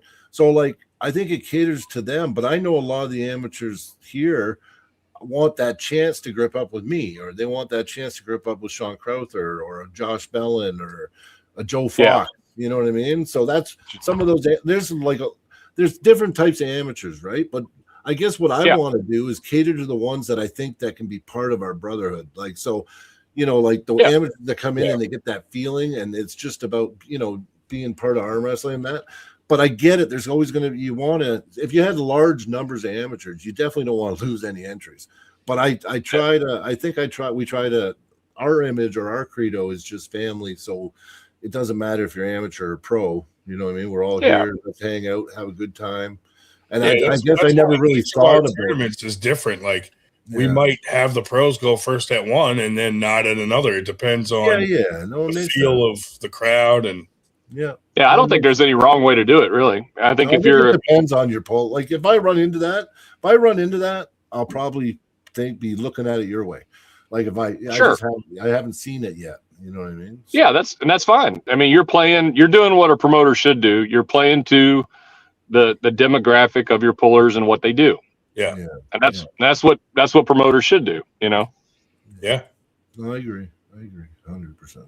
Yeah, and I think setting expectations, making the announcement on the flyer, amateurs pull first or pros pull first. That way everybody understands, and then it's not up for debate once everybody shows up. It was already announced. Yeah, if you decide to sign up and come to that event, that you're an amateur and you're not pulling first. Yeah, and it's pre-known, right? It's pre-known to everybody. So you can't really get complaints if you know ahead of time right from day one, right? Well, I think consistency is too. So that's one thing, like what Ryan says, like, well, depending upon the tournament and turnout, we might do something different. I don't ever do anything different. Mm-hmm. Like, they know because what they're getting. They know what they're signing the up one for. thing, the one thing I'm trying to do is that when any guy in Texas comes to one of my tournaments, they know that weigh-ins are going to be like this. The classes are going to be run like this, and every tournament, boom, boom, boom. That guy in the chat right now, Greg Deneen, he's a fucking beast on the left hand. Yeah. He's got a match with to answer Greg's question, the kind of the unwritten rule, if you win first place on 3 amateur events, you should go pro. 2 here. That's what I just said. 2 here, yeah. Yeah, if you win, 3 events and not like one that had like 3 people in it, like a decent one, then it's time to move out to pro.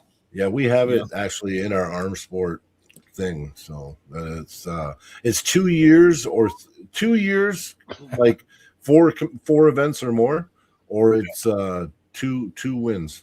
We don't let people just hang in the amateur. Yeah, I don't know. It's kind of like the rule of 3 here for the most part. If you place 3 times in AMS, it's time to move up. Yeah. I got rid of all the guessing. Yeah, you definitely did. I go straight by airs rating now. Yeah. So you pull where you're. I have 3 different tiers that I've broken Texas down into a number, and you can pull. You can't pull down just like anything else, but you can pull up. So, I set my pros at 1530. If you're above 1530, you're pulling the pro class. Mm-hmm. If you're under 1530 to 1400, you pull what's called the tier 2. You can always pull up to the pro if you're used to doing that already. And then so you basically bounce around with your rating. Okay. So there is no more, technically there is in Texas, there is no more amateur and it's just pro, like and it's your airs rating. Okay. We're not going to do a pro class at Winter Blast because they're all being mean to me. I thought about doing events where there's only one class. There's only one group of people. Just full on open. Yeah. We've done it before here. We've done it. And the amateurs show up still. So they still show up. I don't know. Well, they're going to pull. I mean, people want to pull. So they may not like it, but they're going to participate. Well, I remember that I pulled in one and I did way better than I thought I was going to. And I was bragging for weeks after that. Yeah. You know who I pinned? You know what I mean? I remember I got a pin on Ben Souls. I'd never let that. I loved that for a whole 9 months after. It's a solid advice right here. All right, boys. I'm going to have to go. We have a truck. I gotta go. Too. I ain't going to make it to the event tomorrow in Canada. So anybody big rig there? We got a truck went down. I got to go scoop the driver, scoop the load. Yeah. Have You have a fun. good night, brother. Stay safe. Snow is Yep. annoying. Okay, guys. I'm with you, Big Rig. I've enjoyed it tonight, gentlemen. I'm All gonna right. walk Have a out great soon. night. Later. guys. See you guys. See you guys All have a next good Friday. night. Yeah. Everybody left. F those guys, dude. Pros are going last. Always. Always last. I was just gonna stay quiet. I was like, I'm gonna let Ryan take the brunt of this one. Hey. No, I mean, look, I would love to have pros go first, but like I said, the majority of our pullers are amateurs and novice and Look. first timers. And Airs is the way, man. Airs is the way. Just embrace it. Yeah, And with that, I could probably pull first timers right arm. hey, look here. This is the reality of it, right? Yeah. And this is what I don't agree with when like Brian says, "Oh, well, we have it in our rules. It's X amount of years, and you have to pull up." Look, we've got guys that are great for this sport that just aren't good arm wrestlers, and they'll always be amateurs, and they're never going to be pros. That's me. Like they're never going to be pros. They might pull in the pro, but they're never going to actually be open class, pro class pullers. So how do you not create a spot for these people, right? Or how do you force them out of a class that they'll perpetually always be in, Yeah. Oh, look at your phone, Ryan. Look at my phone. Yeah. See if Is it we nude? want to stir up trouble. I got one text from my wife telling me to be quiet. Yeah.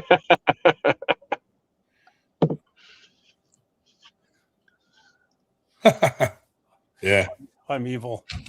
I guess No, I we won't won't. say I won't say that. We won't name the name here, but I said to Ryan, anybody who says there's no wrong way to do it, never bet, fill in the blanks.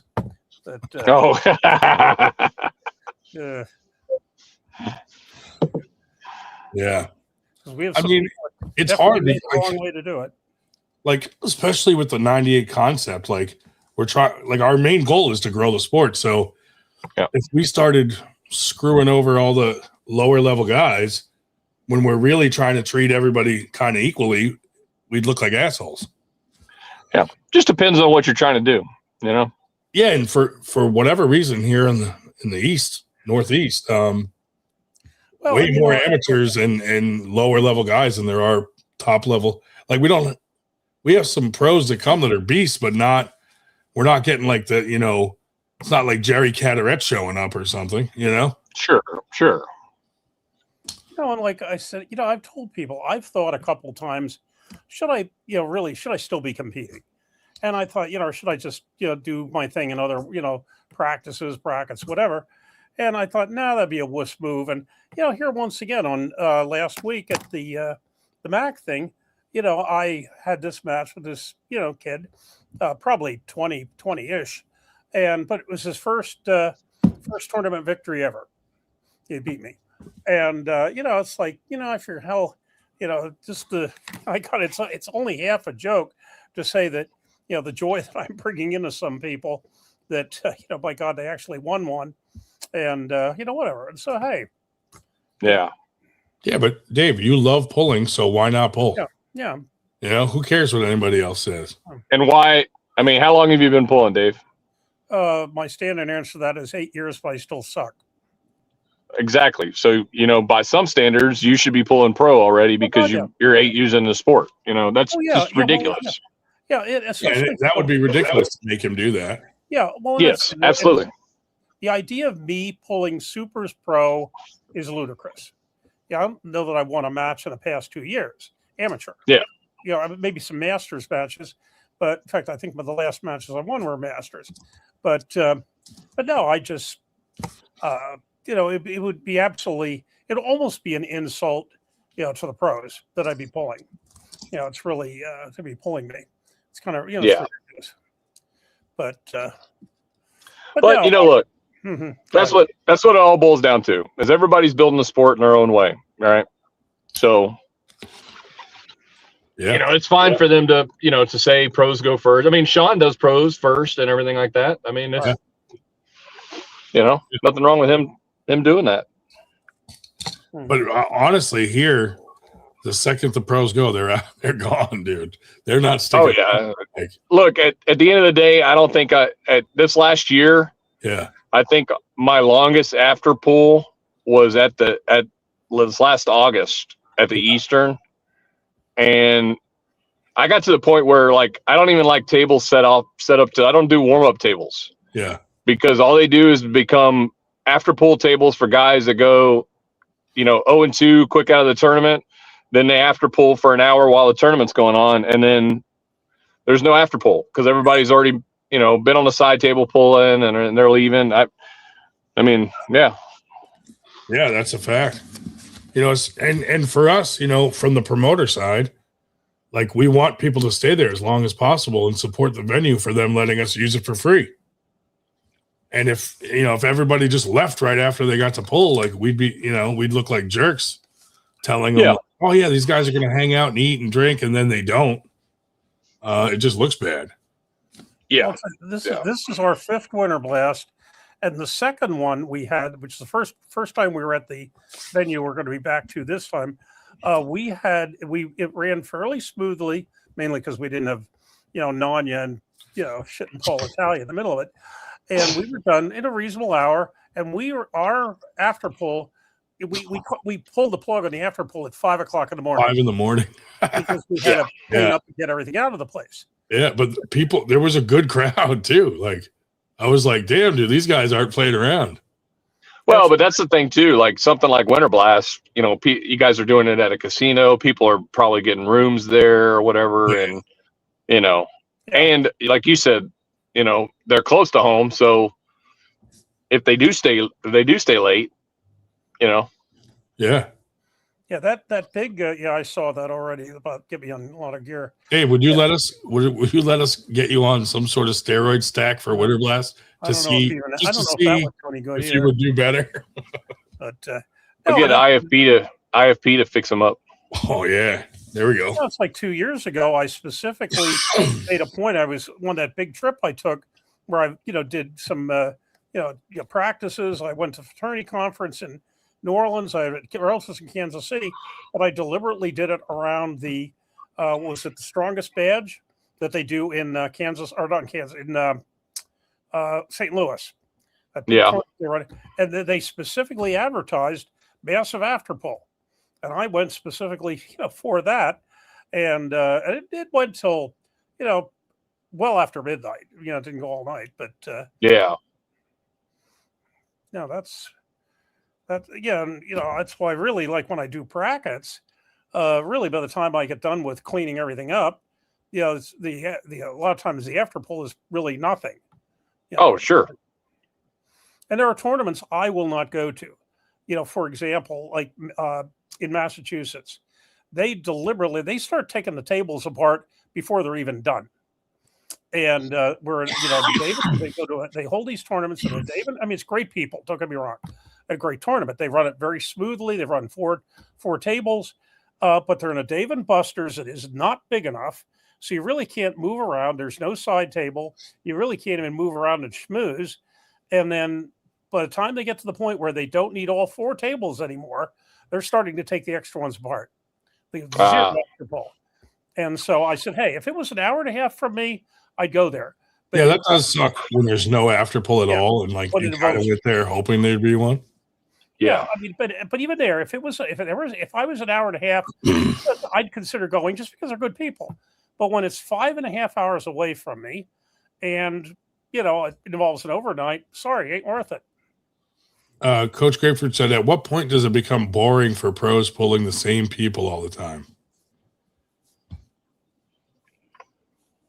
I don't know. I don't know because we get the same people coming to tournaments, but there's always new guys pulling up into pro that have leveled up in amateurs. And so we kind of have a steady flow of new guys kind of leveling up. So, it throws some different people into pros and, I guess it, yeah. I was just saying our tournaments kind of move around. So like we get a different set of pros at different tournaments that come in from different areas. So it kind of mixes it up a bit. And here, once again, because we have so many events so close together, that if somebody can go to something that's 45 minutes away, they don't come to the thing that's 2.5 hours away. Yeah. Right. Yeah, that might be bigger. Yeah. I mean, we have so much. You know, I want to get a new Getting Around Professor video out, but it's just the upcoming events Northeast Mid Atlantic from February 7th. We have really nothing this week or next. Oddly, that's 2 weeks in a row with nothing going on. It's really weird. But from February 7th to June 27th, we have 2, 4, 6, 8, 10, 12, 14, 16, 18, 20, 22. 24, 26 events. Dude. Actually, I take that back. There's somebody I just heard about. They just put up 27 events between and eight of them are on top of Winter Blast. Yeah. Mm-hmm. Oh man. And like, so how big of an area is that all in? Where are you where geographically about the size of Texas, but it's 14 states. Everything Jesus from Christ. Ohio. And I thought having 15 events a year in Texas was a lot. Yeah, well, this is everything from Very Ohio saturated east, up here. Ohio east and Virginia north. Yeah. Yeah. Well, that's what we run into where, you know, if we have an event and someone else has an event and theirs is 10 minutes closer, they're going to that one, you know? Yeah. No, they don't care. They don't care about the quality or the awards. They're just like, oh, I don't have to drive as far. No, and seriously, I did, I checked that once because I was curious as to, how big an area you have. I mean, I know Texas is big. And really, of our 14 states, if I kept Ohio out, Texas is bigger than the other 13 states. Oh, yeah. Yeah. And the only reason it's Mid-Atlantic, we call it Northeast Mid-Atlantic, and the only, which, probably the Ohio Tourism Commission would disagree with that. But Ohio asked me, would you put us in? Would you add us? So, yeah. So otherwise, Ohio, whatever. Well, and that's the thing. There's still a big portion of Texas that is there's just no up north of northwest of Lubbock and all that, Mm-hmm. out to the Panhandle, all the way out to basically El Paso. Mm-hmm. All that area is just it's as far as arm wrestling goes is non-existent. Like a dead zone. Yeah. Yeah. As far as number of people, it's you don't. Well, sure, yeah. There's no major cities out there. There's and there's no population. Yeah. And see, yeah, that's so crazy. I mean, here, if I throw a tournament in Philly, and then I throw one in, let's say, Wilmington, we're gonna get the same people to both tournaments because it's within an hour or two radius of each other. Yeah, for sure. And then you get feuding promoters. I said, sometimes we discussed names here before about some of the folks we don't, always see eye to eye on. But honest to God, Ohio's worse. Ohio has two Ohio. Oh yeah, they stomp on each other there. With two promoters that run their tournaments about an hour and 45 apart, from a distance from each other. Both have a tournament called the Ohio State, and both of them have something this summer called the. Let's see, what are they calling it here? The something. Forget, I've lost it here. But they basically have the same exact name for two tournaments within 2 hours of each other. That's awesome. Last year we had two people throw little pop-up tournaments that they wanted to throw because they wanted something in their area. They literally did it on the same weekend and an hour and a half apart. Yeah. Stupid. And that's the kind of and this is what I like. This is one of those things I kind of point out to people. What do you want as a puller in the sport? Do you want good tournaments that are bigger, or do you want this to be like the weekend dart game at the local bar where 5 to 15 people show up and you pay $10 to enter and you walk away with $50 and you get a little, and it's every weekend there's an arm wrestling tournament with only 15 people in it. Yeah. Because that's where we're getting with all these events. We're getting to that point where, yeah. And airs, they track this data. Some of the biggest tournaments are still continuing, growing. Yeah. But a lot of the mid-level tournaments are getting much smaller because of the saturation of events. Yeah. Well, we had a guy when I started in Philly, Steve Rosendouche, Bloom. actually, he literally threw a tournament almost every month with these little shitty awards, and still like got like 30 guys every time to show up. You know, not a big tournament, but they consistently went to this just to arm wrestle in this little stupid tournament. Yep. And I was like, wow. I mean, is that what people want? I don't know. You know, I mean, that's the thing. I mean, I've asked myself that many times. It's like, then I start going, oh, why do I try so hard? I mean, that's the biggest question. Like, especially, I think you're much like us. Like, we put a lot of effort into this and time, and it's discouraging when shit like that happens, and you feel like these guys don't give a shit about how much time and effort we're putting into this, because they'd almost rather go to the little pop-up shit tournament. And I'm like, man, why are we putting this much effort if we can just throw one every month in a park, in so shitty outside park or something, or a shitty venue, and just throw a tournament for the sake of throwing a tournament for no reason with no quality.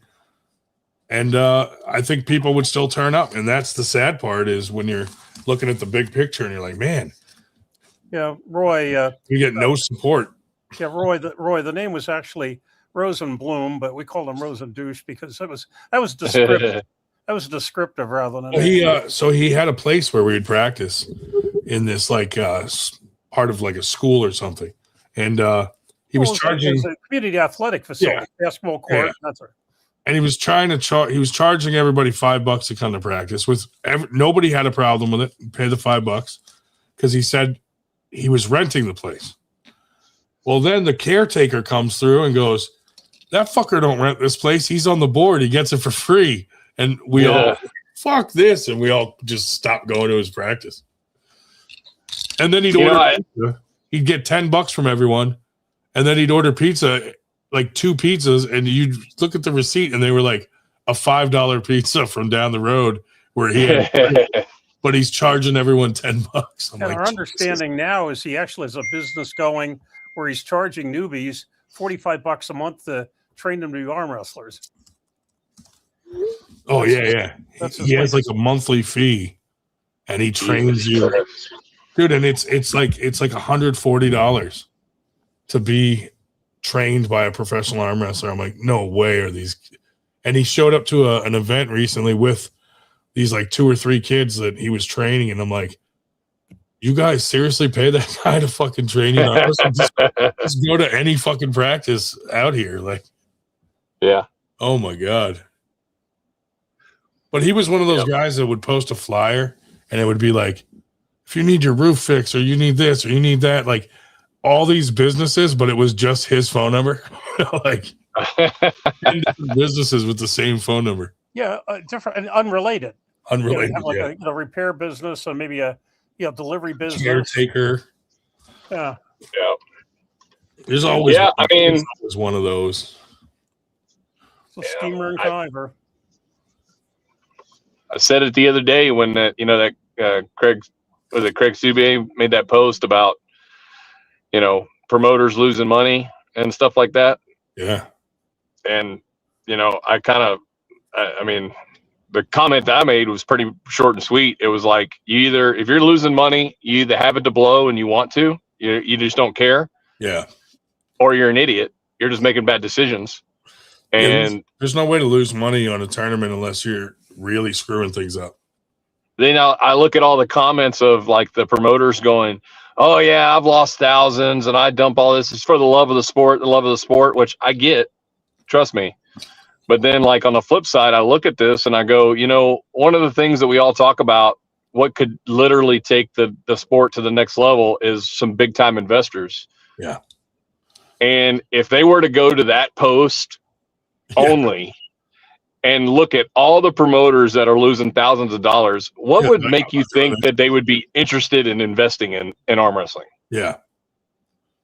I agree. Like when the average promoter is not even turning a profit or breaking even, they're for the love of the sport breaking, going in the hole.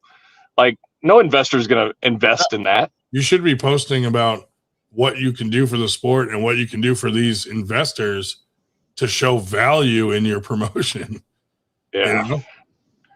I'm like, yeah, nobody's going to do that. Nobody's going to invest in a sport that by the people that participated, their own account is losing thousands of dollars on average all the time. No one's getting rich off being an arm wrestling promoter, but no, you don't have to say it out loud.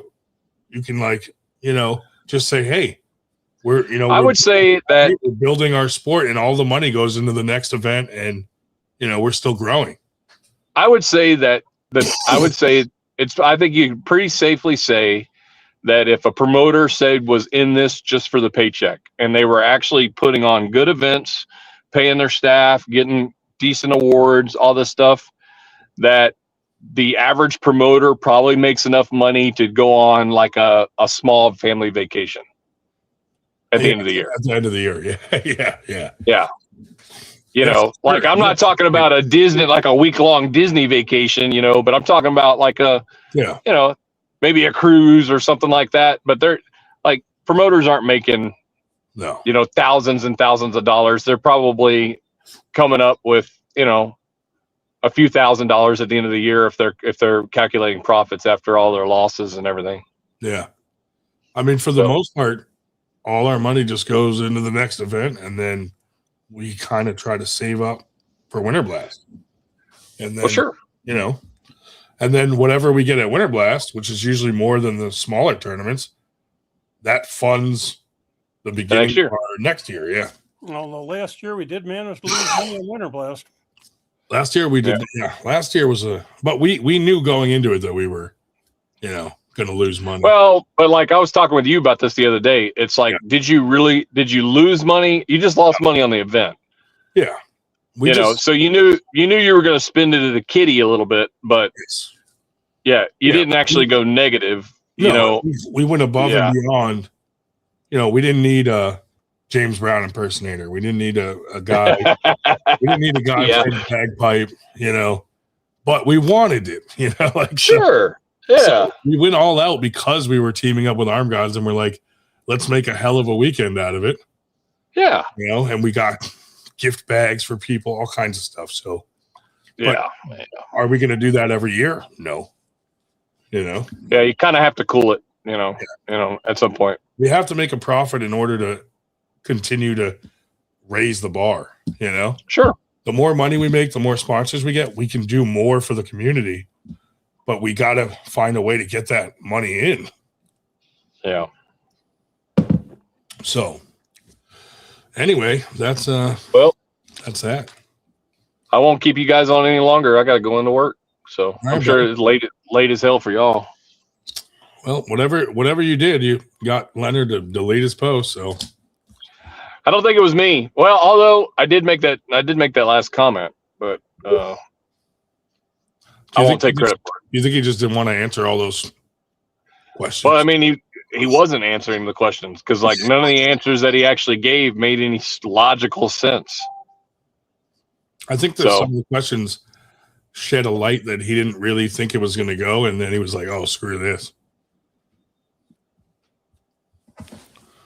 But people that's what happens. Right in and miscalculate on what sort of reaction they think they're going to get to their comments, and when they don't get them, it's like, oops. Yeah. Well, all right, fellas, y'all have a good night.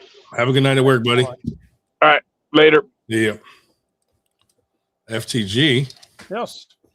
Anyway, I guess we should get off for once. One night. Just before midnight. Are you? I gotta go take my pneumonia. And I'm damn close to it. I gotta go take my pneumonia medication. In fact, we're let's see, what the hell? Are we down in the single digits yet? Not damn close. 10 degrees in Allentown. But when I have to get out the door, it's in single digits when I go out the door tomorrow to go to practice. Why the hell they ever agree to that? But oh well. Oh, phooey. But anyway. Yeah. Oh. Anyway, well, I'll end this and see what happens. Who's messaging me? Oh. It's my wife telling me to quiet down again. Okay, why don't you just pull the plug on the live stream, but don't end it. I mean, just so we can conspire. Goodbye, everybody. See ya. Goodbye, David Marr.